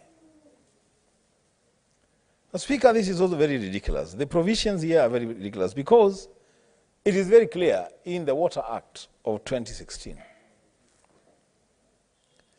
that bulk water supply is a function of water service providers. Now, this amendment seeks to remove that function from water service providers, including the Laikipia water service provider, from Laikipia and bring it to Nairobi under what they are calling waterworks development agencies. The Speaker, how now will national government agencies be able to regulate and manage and do reticulation of bulk water in the 47 counties in this country? The Speaker, this thing Does it make sense? Again, the Speaker, to the extent that this provision violates the Constitution, this law, this amendment, must fall flat on its face. The Speaker, as I conclude my submission, let me just remind my colleagues that it should actually concern us that an amendment to the Water Act should come from the National Executive. To the extent that that amendment is coming from the National Executive, a ministry of the National Executive, that alone must concern us as a Senate. And as it concerns us, we should also challenge the Council of Governors. These colleagues of ours from the other side, because they are colleagues of the Speaker because we are elected from the same counties with them. At times, I know of senators here who garner even more votes than their governors. But when they get there, they start behaving funny. The Speaker, they should wake up from their slumber and help push legislation that ring-fences functions that are devolved. If there are issues with water service providers, I expect the Council of Governors to be at the forefront in pushing for legislation to ring-fence the operations of water service providers. It shouldn't be the function of the National Executive to try and cure a mischief found in the water service providers. And I don't know how these national government agencies will be able to resolve disputes within and amongst water providers in counties without involving the service providers in those counties. So, Speaker, with those remarks, I oppose. Thank you. Senator Okech, I can see you are again on the queue and you have already spoken to this bill. Senator Wamatinga, Wahome.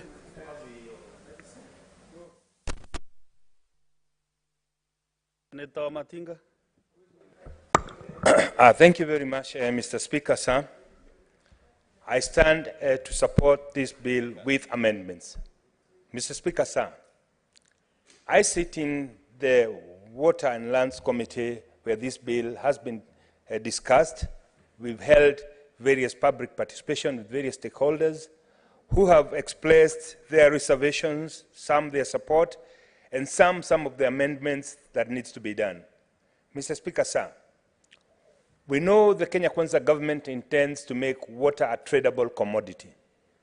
And therefore, it is important to come up with a framework that makes water business bankable business.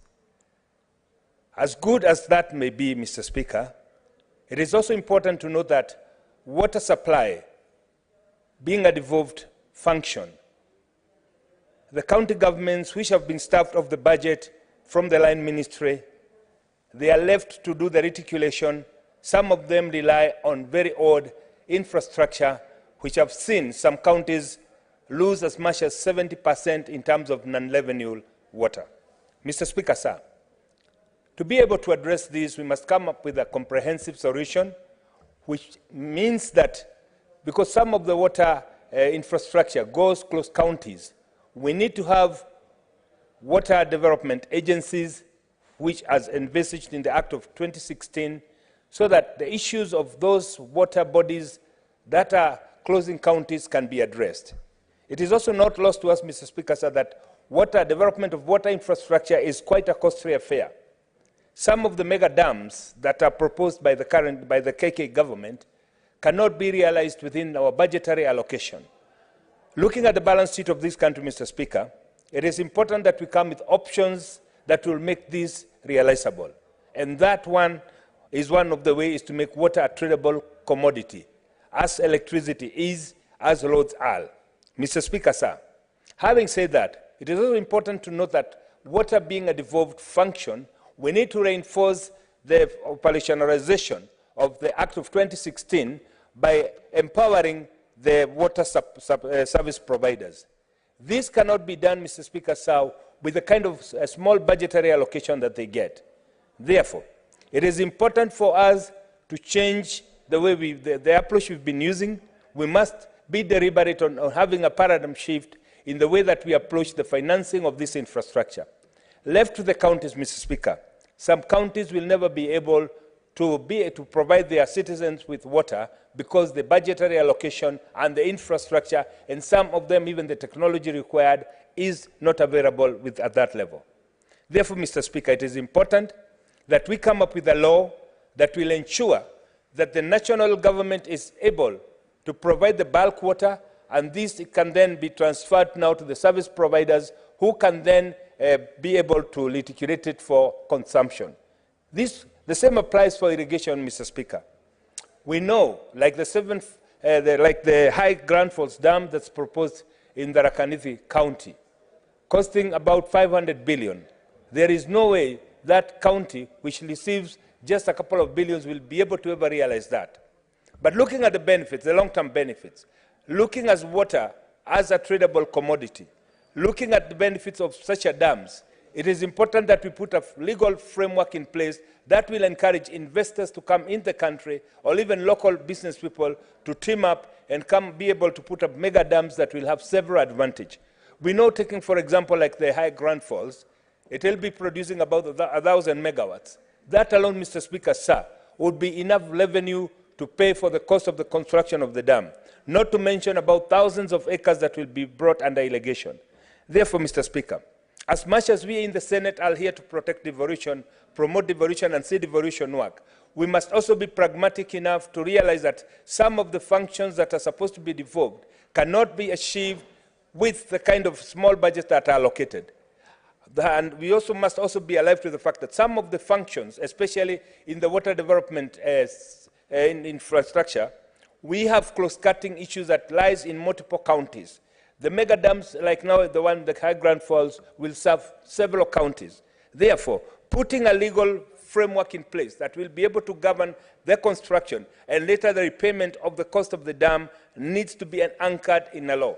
This, Mr. Speaker, sir, can only be done if we amend the act as it currently constituted to introduce other. We must also hold at the back of our mind that the function of water being devolved, that the role of the county government is well enhanced, well anchored, while also ensuring that the county governments will leap from the tradable water commodity. Mr. Speaker, sir, I support with amendments.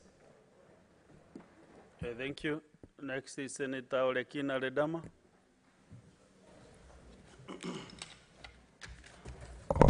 The minority whip. Thank you, Mr. Speaker.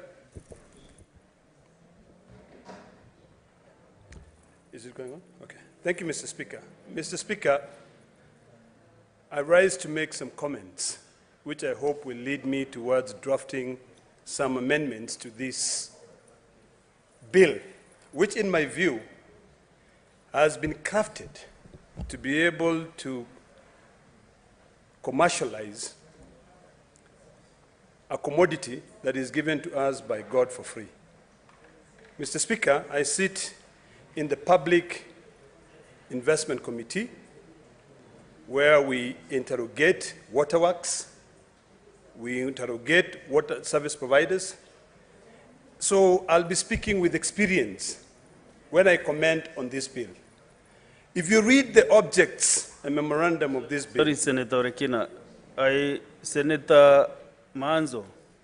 Senator Manzo. Senator Manzo.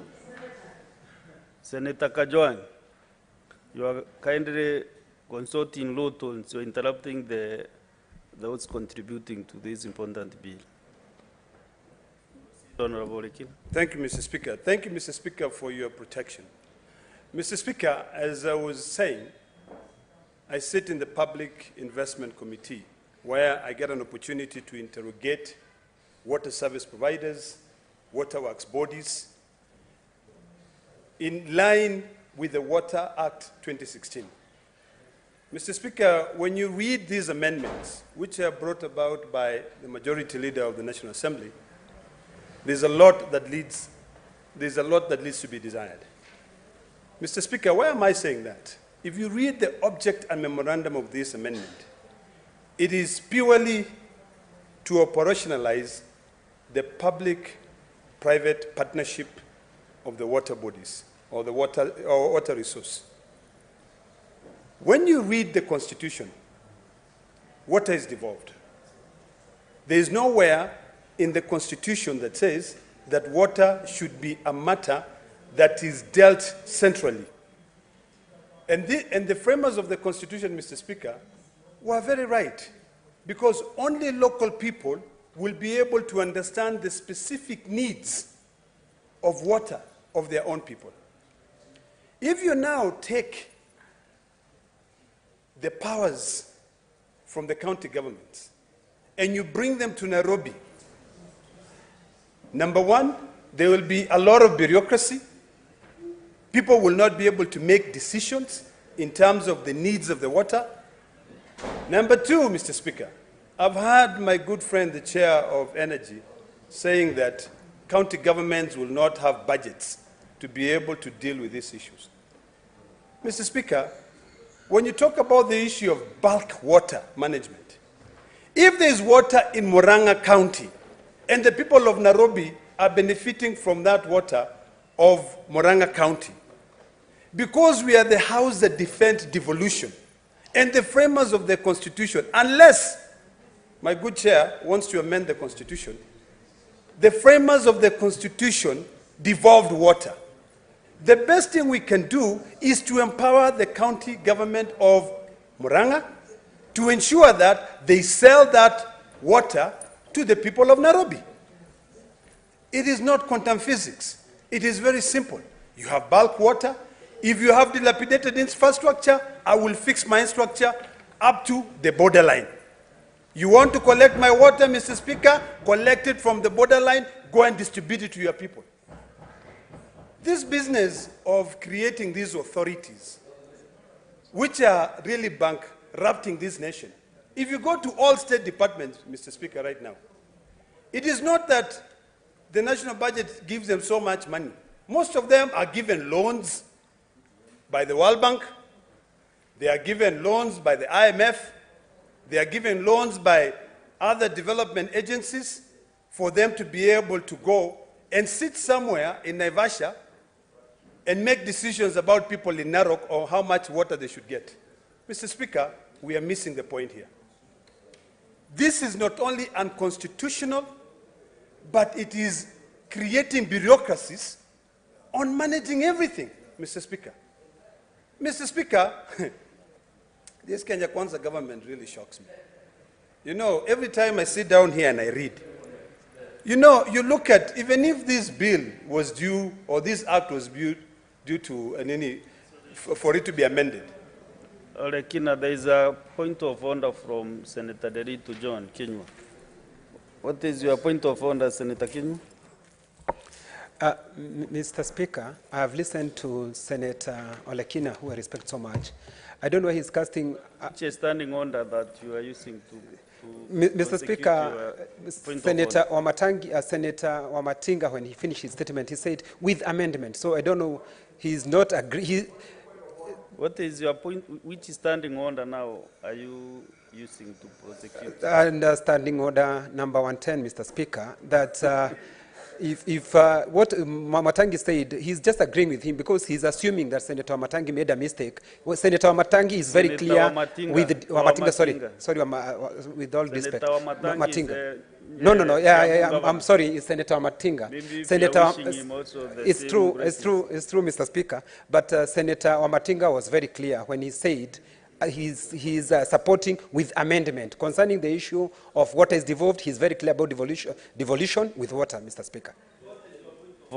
I just want clarification so that he does not want to assume, he doesn't want to say that Senator Wamatinga does not respect water is devolved, Mr. Speaker. Senator Olekina, proceed, and if you have to clarify, I don't know, I did not... Thank you, Mr. Speaker. Mr. Speaker, my point is very clear, and I just want to be very, very clear. You know, we are debating, so it's for me to either agree or reject. And in my debate, I just pointed out clearly that what my good friend, the chair of energy, has said does not hold any water, because he said county governments do not have budgets to be able to control their resources.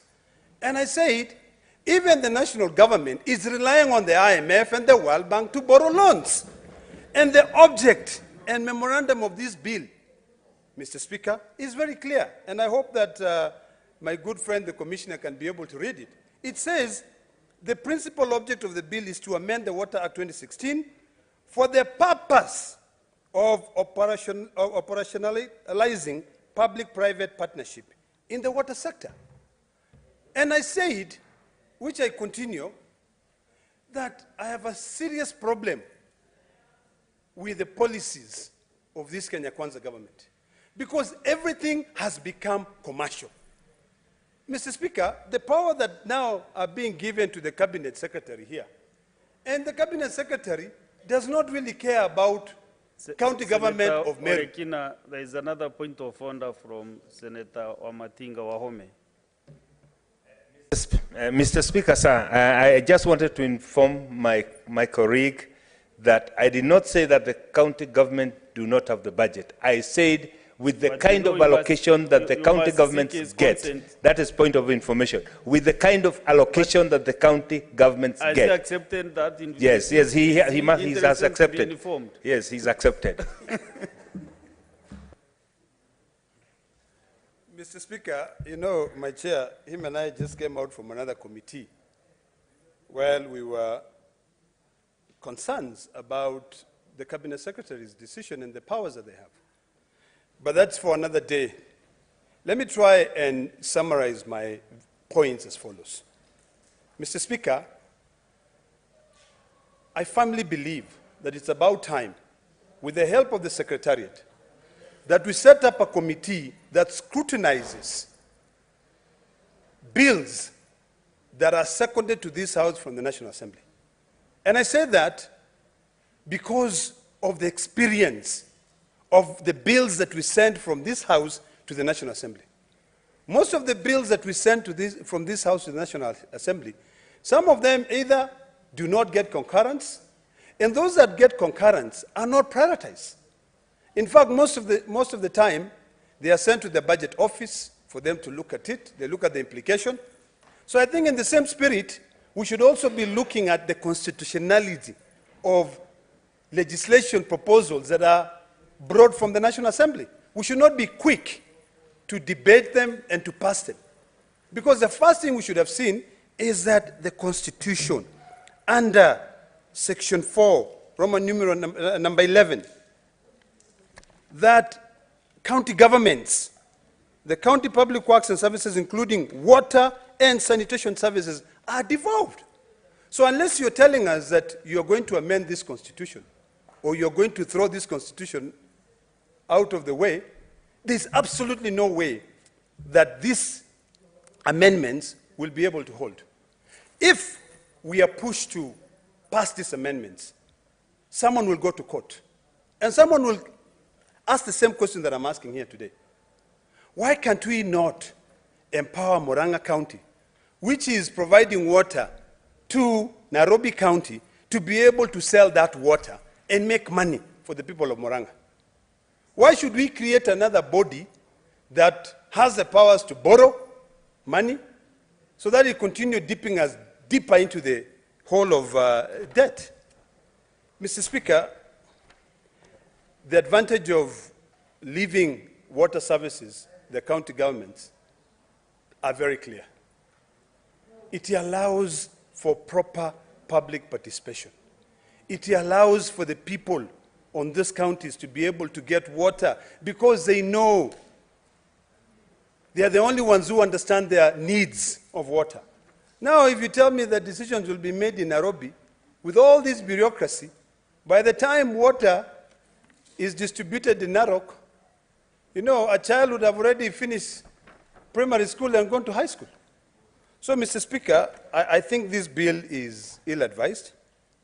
I think we need to start thinking about the future of this nation. One thing which I want us to remember is that Governments come and go. Politicians come and go.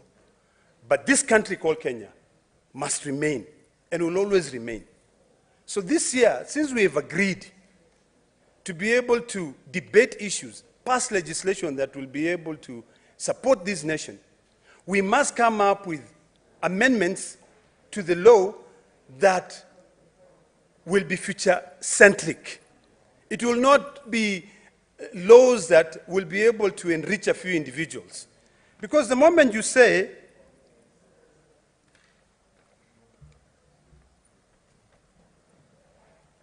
that you are now going to empower, because it says that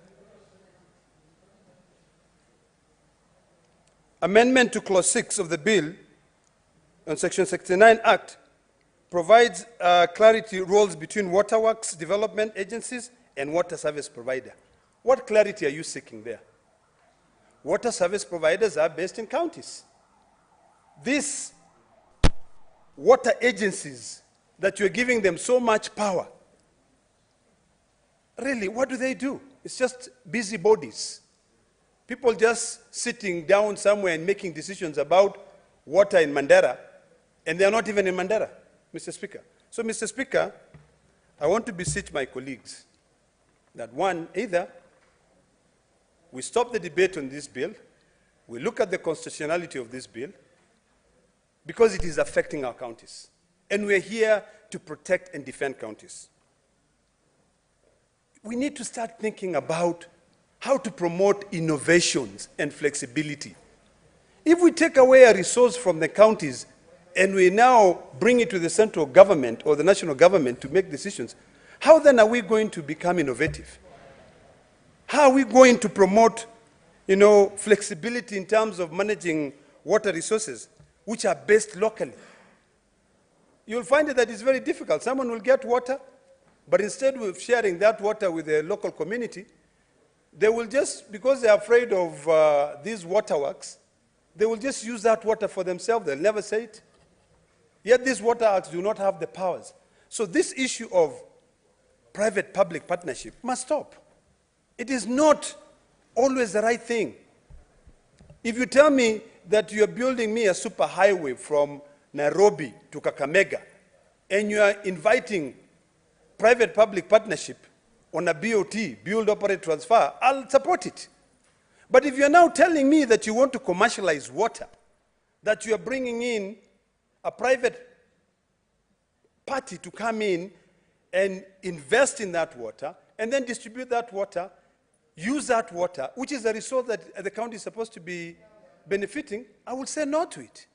Because you will say you'll actually just throw away innovation. Let's allow, we keep on talking about not having jobs in this country. So instead of these 47 heads of counties sitting down together and saying, how do we manage this resource? We in Parliament are now promoting, clawing back on devolution. So, Mr. Speaker, I want to end by saying local communities have a better understanding of their specific water needs, and by leaving these water services as intended by the framers of the Constitution in the county governments, will help them tailor the management of this water resource to fit their needs. So, Mr. Speaker, I oppose this bill entirely. Thank you, Mr. Speaker. Thank you. Next is Senator Mwinyi Haji Mohamed. Asante Bwana Spika kwa kunipa fursa hii kuchangia msaada wa marekebisho wa sheria ya maji ya mwaka 2016. Mheshimiwa Spika, kwanza ningejiunga na wenzangu ambao wametangulia kwa kusema kwamba napinga marekebisho haya, kwa sababu maji ni haki ya msingi ya kila mwanadamu, na kwa Wakenya ni katika haki zetu za msingi. Kwa hivyo mswada huu unajaribu kuweka maji kama biashara ambayo itasababisha wananchi wa Kenya kukosa maji na vile vile pia kupata tabu katika kupata maji. Mheshimiwa Spika, tukiangalia mfumo wa sasa, kwa mfano kule Pwani kuna cost water services ambayo inamilikiwa na serikali kuu. Halafu katika kila kaunti kuna shirika ambalo linatoa maji, linauza maji, ambayo kwa mfano Mombasa ni Mombasa Water and Sewerage Services, ambazo wananunua maji kutoka kwa Coast Water na wanauzia wananchi wa Kenya, Mheshimiwa Spika, wananchi wa Mombasa. Mheshimiwa Spika, iwapo huu mswada utapita, ina maana kwamba Coast Water Services Board watakuwa na uhuru wa kuuza maji yale kwa wingi kwa mtu binafsi ama kwa shirika la kibinafsi, na wale ndio watakuja kuuzia wananchi kwa bei ambayo ni ya juu. Mheshimiwa Spika, kwa sasa asilimia kubwa ya wakazi wa Mombasa hawapati maji kwa sababu kwanza maji yanayokuja yenyewe kutoka chemchemi ya Savo ni kidogo na yale yanayotoka Malindi pia ni kidogo. Kwa hivyo haikimu mahitaji ya watu wa Mombasa. Kwa hiyo Mheshimiwa Spika, mswada huu hapo itapita, itatoa nafasi kubwa kwa wawekezaji wa binafsi kuuza maji kwa bei ya juu, na kwa vile maji ni kitu cha muhimu kwa maisha ya binadamu, Mheshimiwa Spika, hiyo itakuwa ni kinyume na usalama wa nchi, kwa sababu wananchi wakikosa maji, hiyo itaathiri usalama wao na usalama wa nchi kwa jumla. Mheshimiwa Spika, jambo la pili ni kwamba kuna shirika ambalo linaitwa Water Storage Authority. Tukiangalia kwa sasa kila sehemu, hakuna sehemu ambayo tunaweza kusema wanaweza kupata maji kwa masaa 24 siku 7 kwa wiki. Kaunti zote, hata Murang'a pia wana changamoto za kuweza kutekeleza hiyo. Kwa hiyo Mheshimiwa Spika, twaunda shirika la kuhifadhi maji, kustore maji. Litakuwa na kazi gani Mheshimiwa Spika? Tukiangalia kwa mfano kule Pwani, chemchemi ya Savo imekuwa hivyo, ina pipe moja kutoka 1945 ilipoanzishwa mpaka sasa 2024. Serikali imeshindwa kuweka hata pipe moja kutoka Savo kuja kwa mfano Voi ama kuja Mombasa ama kuja Kilifi. Wakati Mheshimiwa Spika, ukiangalia makazi yamekuwa ilivyokuwa 1945 Mheshimiwa Spika, si kama ilivyo leo, kwa sababu ukiangalia kuna miji kadhaa imeweza kukua kutoka Savo, kutoka Mtito wa Ndei Mheshimiwa Spika, kwa sababu chemchemi ya Mzima Mheshimiwa Spika iko nyuma ya Mtito wa Ndei. Kwa hivyo kutoka hapo Mheshimiwa Spika, tukiangalia barabara mpaka Mombasa, kuna miji mingi ambayo imeweza kukua kutoka 1945 mpaka sasa, na wote hawa wanategemea pipe moja hiyo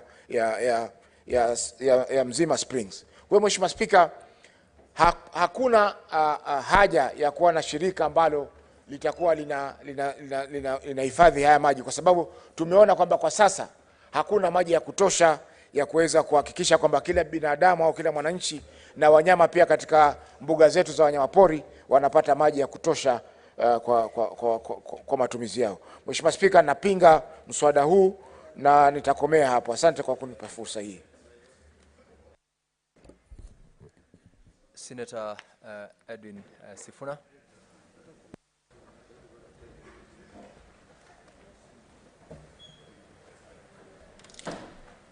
Stating that I stand to oppose the bill in its entirety.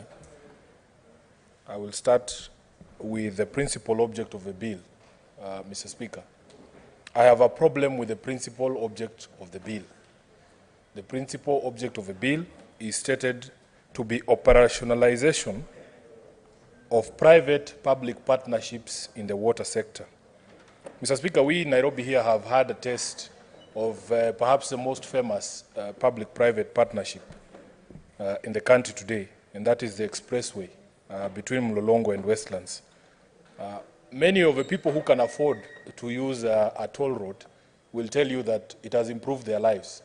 But for the many people in Nairobi who cannot afford to pay toll, I can tell you that the feedback is that the expressway has actually made commuting between Mlolongo and Westlands on the old road extremely difficult and even harder than it was before the expressway was built.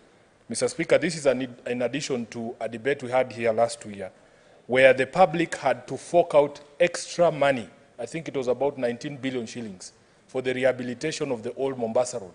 This is after the private partnership was already in operation, and the people with money were enjoying the services of the expressway because they could afford it. Mr. Speaker, I am not against privatization per se, and privatization is not bad in every instance. But I honestly believe that there are some sectors and some things that we should not privatize because of the negative effect it has on the public sector delivery of those same services. I remember when privatization of education began, and many will argue for and against privatization in the education sector. But the general consensus, at least from my perspective, is that it has had a negative effect on service delivery in the public sector. Mr. Speaker, it is also arguable whether privatization of healthcare has resulted in better services, especially in the public sector. Anytime you introduce commercial interest in essential services, Mr. Speaker, the public service, the free service always suffers. So here we are discussing privatization in the water sector. Privatization in the water sector, for me, is undesirable for many reasons.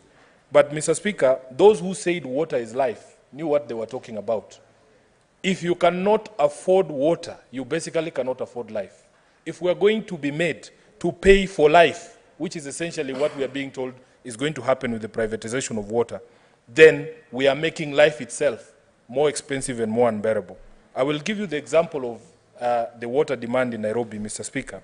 As of March 2022, our daily demand in Nairobi is 810 million liters per day. Mr. Speaker, this is against the installed supply capacity of 550 liters a day. We have a deficit of 260 million liters for the residents of Nairobi. Now, you imagine, Mr. Speaker, a situation where at least this 550 million liters of water a day is assured, not even assured, at least it is there on paper for the people of Nairobi. Now, with the passage of this bill, because it is assured because it is in the hands of the public sector, it is in the hands of Nairobi City Water Sewerage Company, which is an entity owned by the county government of Nairobi, which is an entity that belongs to the people of the county of Nairobi. Now, this bill passes and it says that a private entity, people with capacity and money, people with muscle, can be able to come and say, out of the 550 liters of water that Nairobi gets a day, we have the capacity to buy half of that amount of water. Say 200 million liters per day goes with a private entity because that is what you have empowered them to do through the bulk purchases that are being proposed in this amendment. What that does is that the public can only rely on Nairobi Water to supply 300,000 liters of water per day because 200,000 are now in the hands of a private company. Then what happens to that private company? Those private companies will not prioritize the majority of the people of Nairobi who cannot afford to buy water, even at the current rates that have been imposed by the Nairobi City County Water and Sewerage Company. Mr. Speaker, you will be commercializing life itself in this city so that those with the capacity to buy the water, just like the people who can be able to afford to fly over the poor on the expressway in Nairobi are doing right now, will be able to purchase all the water that is available in Nairobi, and the people will suffer, the ordinary people who are the majority in this county. Mr. Speaker, this is why I'm saying that this is one of those areas that should not be commercialized, that in fact it is an essential service. You must distinguish between essential services and other services. The people of Nairobi can survive in traffic, but you cannot survive without water, Mr. Speaker. Number two, there is no provision. Having painted that picture, Mr. Speaker, there is no provision that will then determine that or put in place a mechanism for equity. Yes, you have the financial muscle to buy all the water in Nairobi, but should we allow you to do it because you have the capacity to do it? What happens to all the other people who are not able to be loaded onto this private entity that will be supplying water? So the equity mechanism, I don't see it in the bill. It would have been nice if they were told that for you to get that commercial enterprise, you must develop extra capacity. Extra capacity has to be developed first before we give you contracts to supply water commercially. But if they are coming to eat into the already or the current installed capacity, which I've already demonstrated to you, already has a deficit, then we're going to have problems, Mr. Speaker.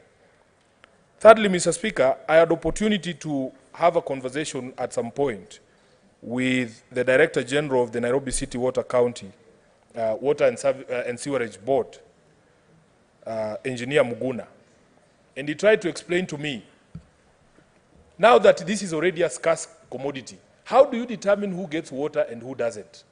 And there is a very complex matrix that they use there, Mr. Speaker. Of course, you will see that they will prioritize important security installations. They will prioritize the CBD because they want to encourage businesses to happen. You don't want major conferences happening at, say, the KICC, international conferences, and then there's no water in the CBD. You don't want to have a situation that you don't have water at your international airports, for instance. You have seen the outrage that follows when there is a blackout at JKIA. The same for water, because it's an essential commodity. And then you come to the regions in Nairobi. Who gets water on which day? Who doesn't get water on what day? Because we are already facing a deficit, Mr. Speaker. So this commercialization, I believe, is going to make Engineer Muguna's work even worse. If you take away any single drop of water from the capacity that is installed right now, the people at Nairobi Water are going to have a problem on who gets water on which days and who doesn't get water, and there are going to be people who will not get water at all, simply because the commercial interests, the commercial entities that will be running that water supply will be determining who gets that water, and it is going to be a commercial relationship. If you have the money, you will get the water every time in the quantities that you want. But if you are not able to afford, you are on your own. Fourthly, Mr. Speaker, there is a concern about the loss of revenue to the entities that are owned by the county government. Mr. Speaker, loss of revenue also translates to loss of jobs.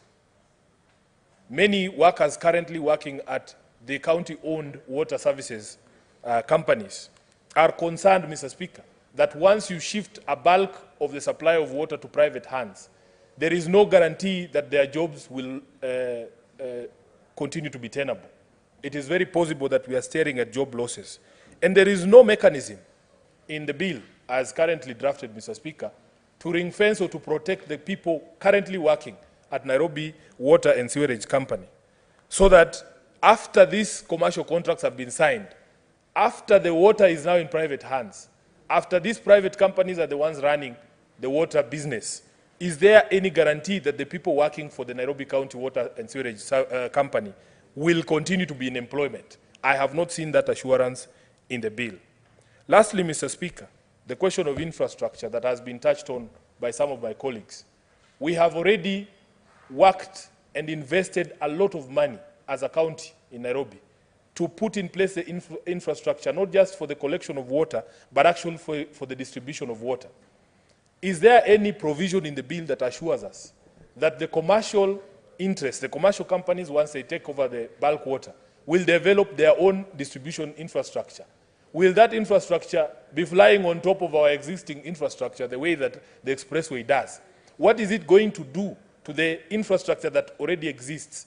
If there are disruptions in service because of ongoing construction of parallel infrastructure, who is going to bear the cost of repairs? Are we going to be told again as taxpayers in Nairobi to bear the cost of repairs to our existing infrastructure because of construction of new infrastructure, just like we were told to bear the cost of repairing the old Mombasa Road?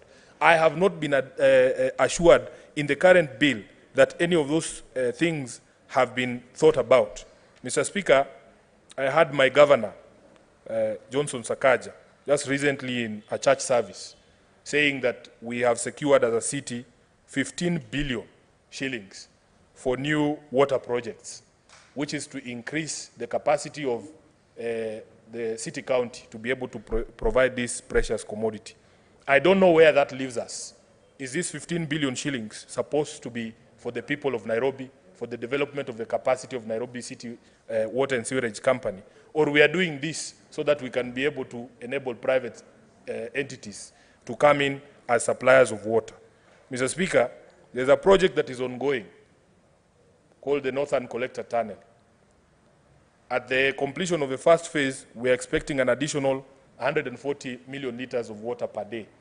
that is going to maybe dent the deficit of 220 million liters a day by about half. There is still need for development of further capacity for the people of Nairobi to enjoy water on a daily basis in the quantities that they desire. What is going to happen if this bill becomes law? Mr. Speaker, I want to stop there because I am not convinced. I am not convinced, in addition to the questions raised by my colleagues about the fact that this being a devolved function, the national government is overreaching. It's overreaching in its attempt to manage the water sector, yet the fourth schedule of the Constitution specifies water and water services as a devolved function. Therefore, Mr. Speaker, with those few remarks, I stand to oppose the bill in its entirety, and I've heard people telling us that if you are unhappy with provisions of the bill, you can bring amendments. I am one of those people who has brought amendments to bills that I thought were unfavorable, unconstitutional, and overreaching in their provisions. But those very same amendments have been defeated here. And the question I'm asking myself, how do you amend something that is fundamentally flawed from the beginning? I want to convince my colleagues that please don't tell us to amend something that is unconstitutional. You don't amend something that is unconstitutional to make it constitutional. You throw it away, you throw it out. That is the only solution for unconstitutional provisions of a bill that, such as the one that we are dealing with here. I thank you, Mr. Speaker, for the opportunity. Thank you, Senator Sifuna. Senator Roba.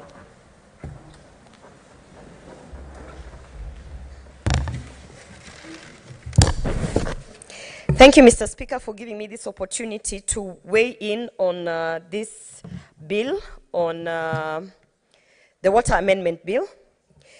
Mr. Speaker, before I either oppose or support this bill, I want to say that my biggest worry with this bill is that we are taking away from devolution, that we are going back to centralizing matters that have already been devolved.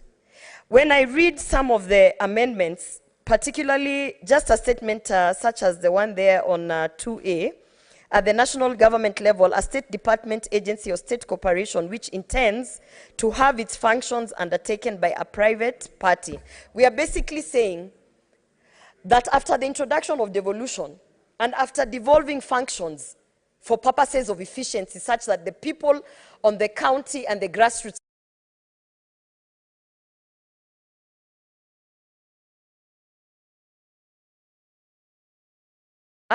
these matters, and not only are we centralizing it, it's also we want to commercialize it.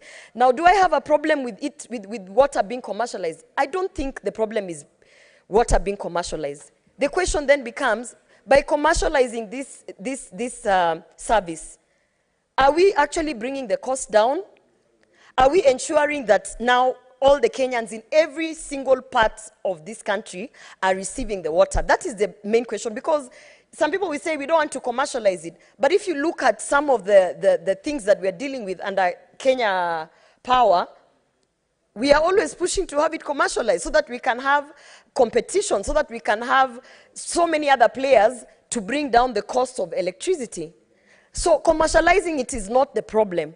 The problem is, are we actually, in the guise of making amendments, centralizing back powers that have been devolved and making the provision of water more expensive? Because when I read through this proposed bill, I tend to have a feeling that we are trying to even move it closer to the problems such as the KPLC problems that we have right now. I believe, Mr. Speaker, that provision of basic needs, water included there, being a basic need, we must ask ourselves whether we are amending for the interests of Kenyans or whether we are amending for the interests of very few players in a commercial space, Mr. Speaker. I have heard Senator Sifuna talking about the investment that national government and even county governments have put on infrastructure for provision of water. It takes me back to a time when we have been able to see certain individuals using government offices to go and give crazy proposals to seek loans for purposes of investment of infrastructure for whatever field. In this particular point, this agency that we want to create will have the power, the mandate to go out, seek loans, stating that they want to bring development in terms of infrastructure of water. But then how do we account and how do we make sure that those loans do not, trickle down to now the mwananchi? At the end of the day, you'll be told, now maji imepanda, the water has gone up because of the loans that we took on infrastructure.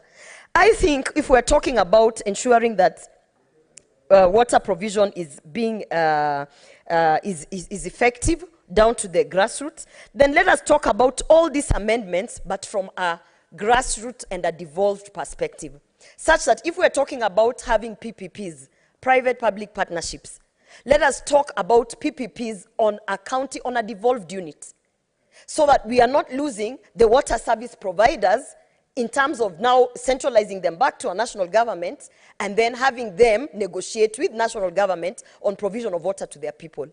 Mr. Speaker, for me, it is imperative that the fundamental question here is, are we legislating for the interests of Kenyan people, for Kenyans, or the interests of a few individuals who want to commercialize a specific industry for their own benefit? Mr. Speaker, when I read some of the clauses in this bill, I just begin to wonder, first of all, why this bill originated from the National Assembly. Mr. Speaker, anytime we are proposing bills here in the Senate and they touch on issues to do with money, it is even the legal departments that will advise you that, Mheshimiwa, this bill you are trying to legislate is actually a money bill and should therefore originate from the National Assembly. In that same spirit, I am wondering why there is a bill that is touching on devolution and county assemblies originating from the National Assembly. Yet, the Senate is mandated to oversight issues on county assemblies and devolution. So it also, I then question, whoever, and with all due respect, because we are all legislators, why did this bill originate from the National Assembly? This is something that we should have been, as senators, been allowed to discuss at the Senate, because it touches particularly on devolved functions and on county assemblies and county governments, so that we can say, okay, yes, we need to make the space of water provision efficient for Kenyans. So let us sit down as legislators who are oversighting county governments and devolved units and talk about how to make water provision more effective for Kenyans. So, Mr. Speaker, I think having said that, when I stood, I was not sure whether I was supporting or I was opposing. I actually stood, I said, let me just speak my mind, and then maybe at the end of it I will know. But the more I speak and the more I put my points there, I know that this is a bill that has been fronted by the majority leader, and but I want to say that, Mr. Speaker, respectfully, I oppose this bill. Thank you.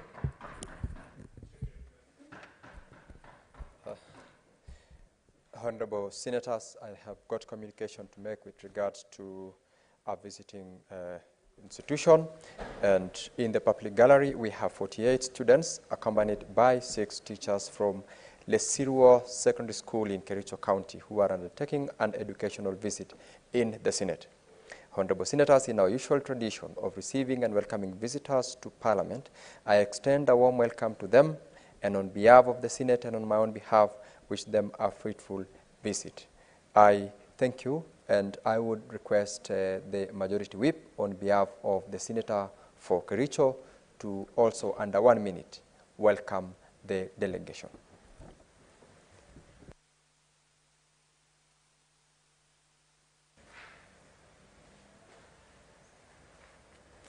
Thank you, Mr. Speaker. Mr. Speaker, on behalf of the Leader of the Majority, who is also the Senator for Kericho, I would like to welcome the young people to the Senate. I know you are going to miss him. You would have loved to see him debate. He's a very good debater here. And on his behalf, I want to assure you that you come from a unique community, a sporting community, and as young children, I'm sure many of you would have wanted to run like Kelvin Kiptum.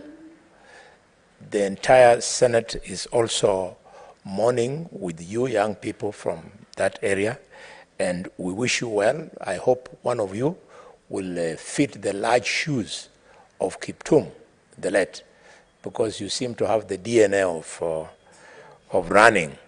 Not that I envy you, I also come from a community with the DNA of playing soccer.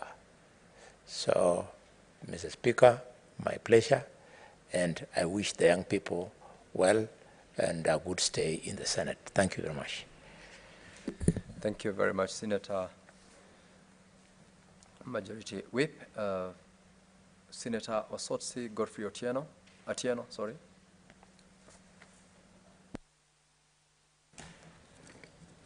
Mr. Speaker, thank you for that opportunity. From the onset, Mr. Speaker, I want to declare that I'm going to oppose this bill. Mr. Speaker, I have had an opportunity as the chair of the County Public Investment and Special Funds Committee to have audit review sessions with over 80 water service providers in this country. And my committee has done a wonderful job to try and deal with the challenges that we have noted. And the challenges are not just management challenges, but also we have other challenges which, if addressed, will be able to sort out the problem we have had with the water provision in our counties. In these review meetings, Mr. Speaker, we have noted that the water service providers in our counties were seen to be autonomous from the county government because the Ministry of Water was dealing directly with the water service providers and overlooking the county governments. But we have been able, Mr. Speaker, successfully to take away ownership of these water companies from the boards of those water companies to the county governments. And Mr. Speaker, this has had a great effect on the issue of provision of water.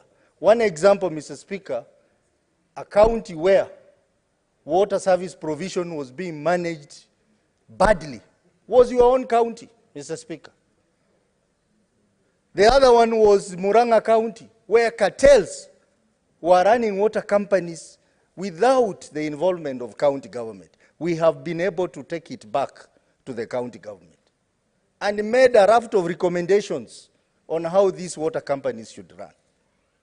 Mr. Speaker, when I read this bill, all that efforts that we have done as a committee are going to waste.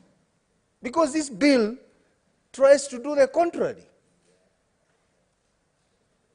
Mr. Speaker, because of the challenges that we noted when we were looking at the audit reports, we decided as a committee to do an inquiry on water investments in our counties. And we invited the regional waterworks companies. We have invited WASREP. We have invited WASPA, which is an association of water service providers. We have invited the Ministry of Water. We have invited the Treasury. We have invited the Attorney General. And Mr. Speaker, this Friday, we are going to have an engagement as a committee with the Council of Governors Committee on Water, where 7 governors are going to attend. And in this meeting, we are going to discuss what are the possible solutions of dealing with these challenges in the water sector. But Mr. Speaker, I'm surprised that this bill is being rushed in this House, whereas a committee of this House is seeking solutions which it will bring to this House for debate. And this bill is running contrary to what we are doing. I want to give you an example, Mr. Speaker. We have the regional waterworks companies. We have the Rift Valley Waterworks, Central Rift Waterworks, North Rift Waterworks. We have Northern Kenya Waterworks. We have Lake Victoria North and Victoria South. We have Coast Water. We have Tanathi. We have Athi Water. Mr. Speaker, I want to say in this House, following our engagement with this waterworks company, this regional waterworks company are a waste to this country. What they do, Mr. Speaker, is that they only sit there to write proposals to get funding from donors.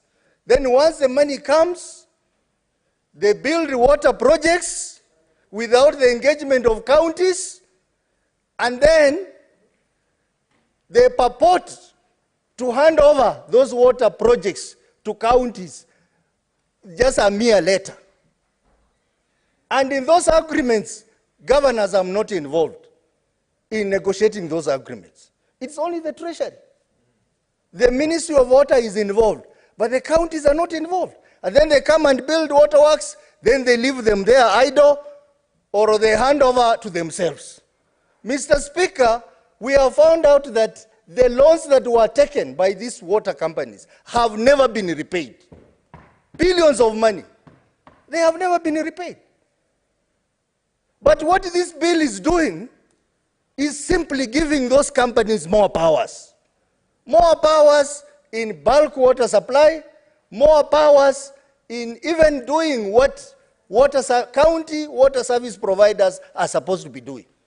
So as Senator Sifuna is saying, we are going to see a situation where water service providers in the counties are going to die. People are going to lose employment. And now, effectively, it will mean that the regional waterworks companies, which belong to the national government, will basically be doing 100% work of providing water in our counties. Are we going to sit here as a Senate to approve this fraud? Of course, no. Article 96 of the Constitution empowers us to protect counties. Mr. Speaker, and I want to implore my colleagues, if we pass this bill here today, we will basically be saying this country does not need the Senate. We better go home. If we can allow ourselves to pass this bill, that is the verdict the people of Kenya are going to say about us. Mr. Speaker, the issue of bulk water supply. Bulk water supply cannot be a national government function only. Allow the counties to develop capacities to do bulk water supply.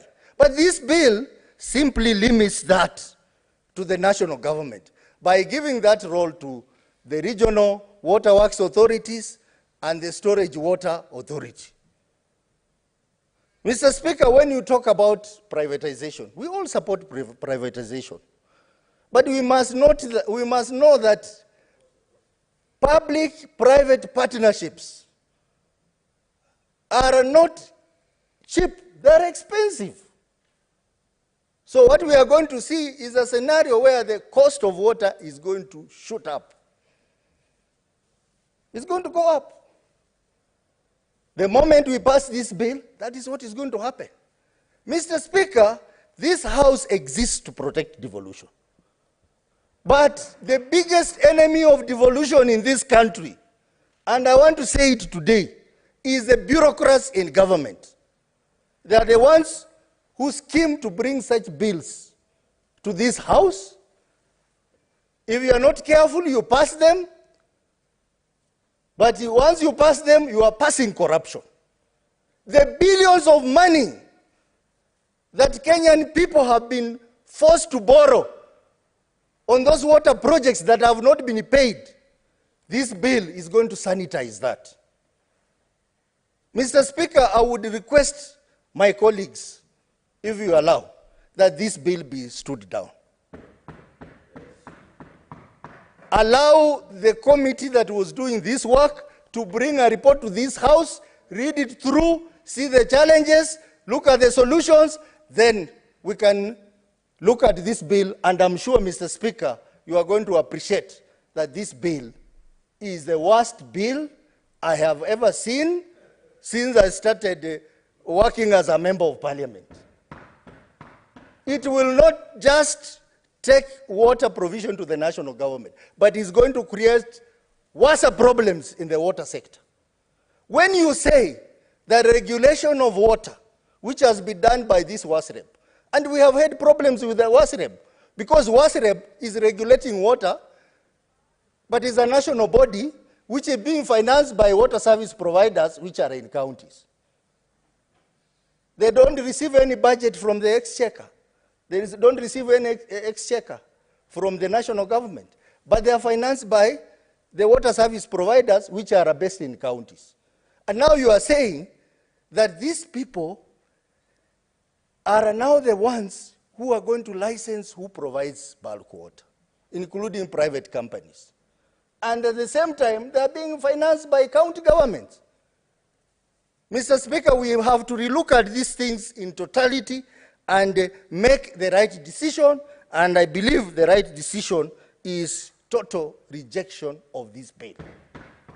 And we are not talking politics here, my colleagues from the other side. It is not politics.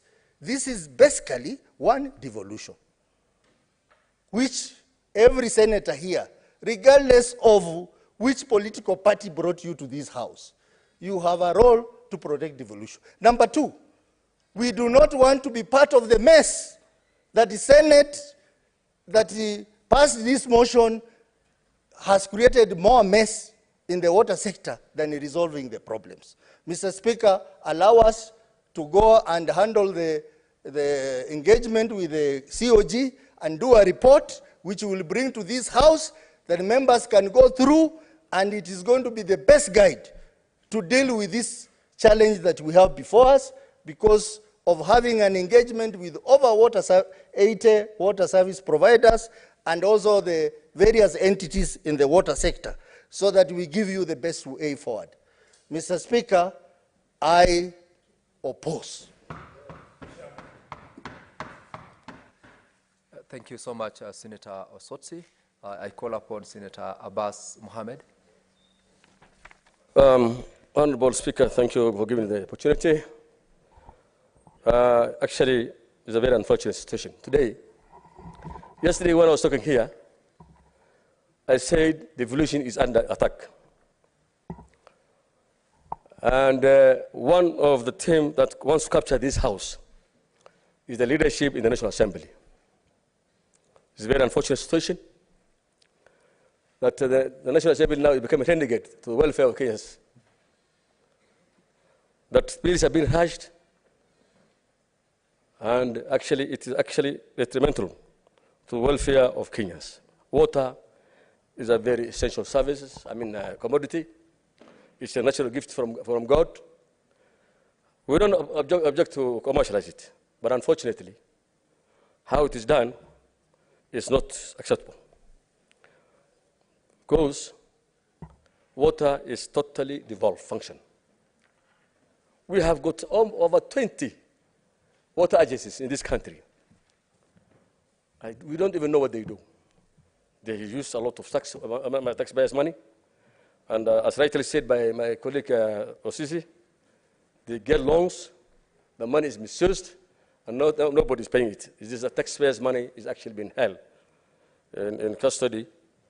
And I don't know when we're going to pay that money. Now, the thing I'm seeing now, the only thing remaining to tax or to commercialize is the air we breathe. Because everything is being commercialized. It's not bad, but you must choose what you want to commercialize in this world, this country.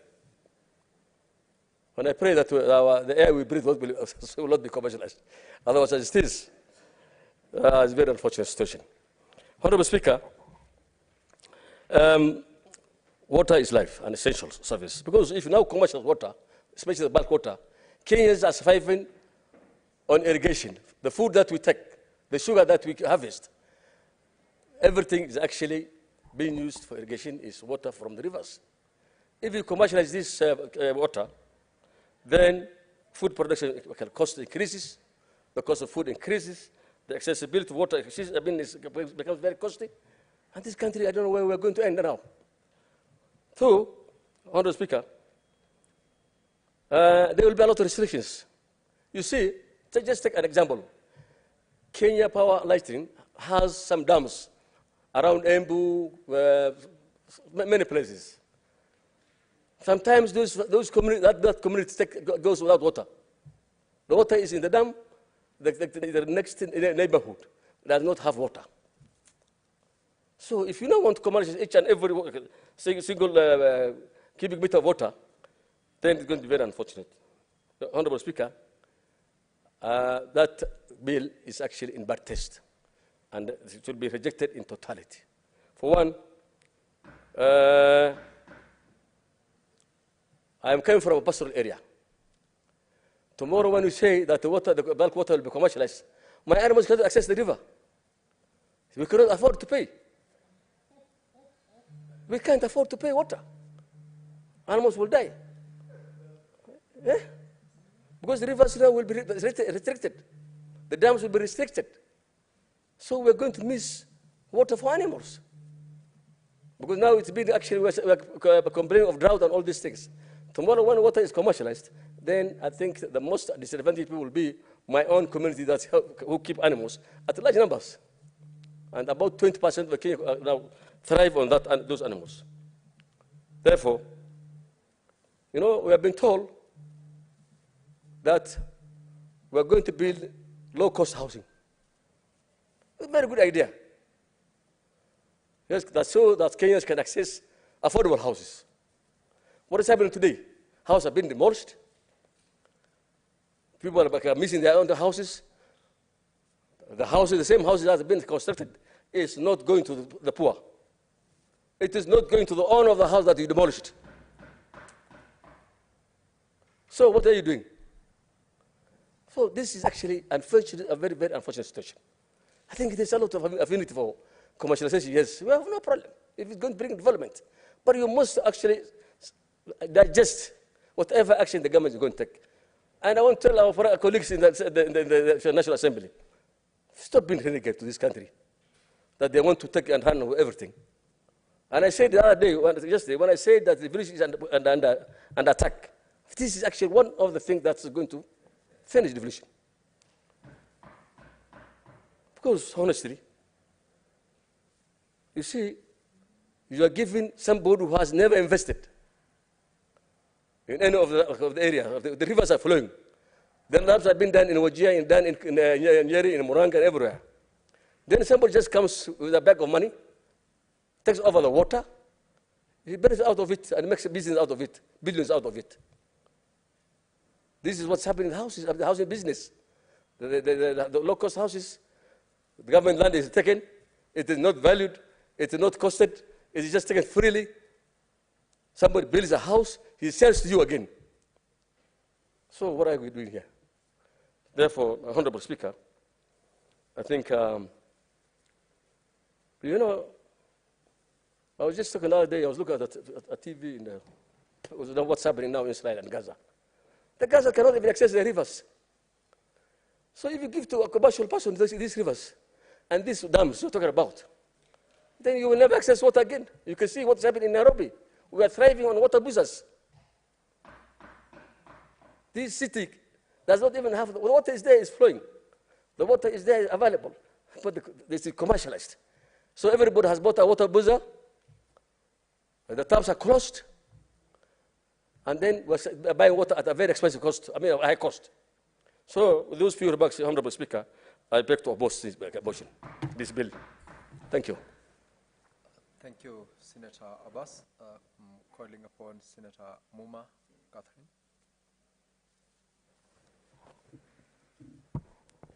Thank you, Mr. Speaker, for this opportunity to speak to this bill.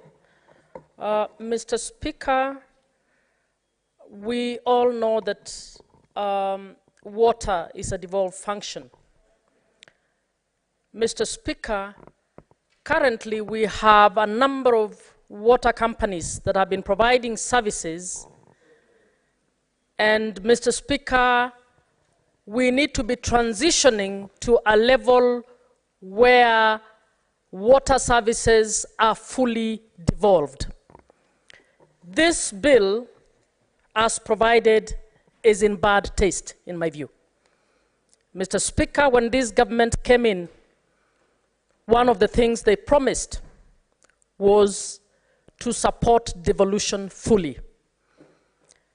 And Mr. Speaker, I want to say to our team in the majority side that this bill does not support devolution. In fact, it reverses devolution. Mr. Speaker, I am a vice chair in the Devolution and Intergovernmental Relations Committee.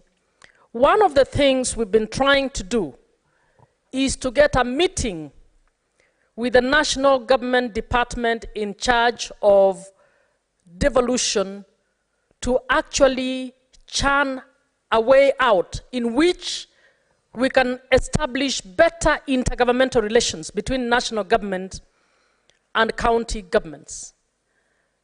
My suggestion is that this meeting is long overdue. I can see my chair, Honorable Abbas, is there. It will be important to pass some level of sensitization by the Senate to the national government around the issue of devolution. Otherwise, we will keep passing laws that are going to be stopped in courts. And then the courts will be under attack for failing or stopping the implementation of laws, and yet they will have done their job to protect devolution. Mr. Speaker, this law is one such law that requires that we have a proper conversation. It is purporting to bring in matters PPP, but this country has a law on PPP. A law that itself needs actually to be amended because it has... Honorable Senators, we may rise. It is now 1 p.m., time to adjourn the Senate. The Senate therefore stands adjourned until today, Wednesday, 14th of February, 2024 at 2:30 p.m.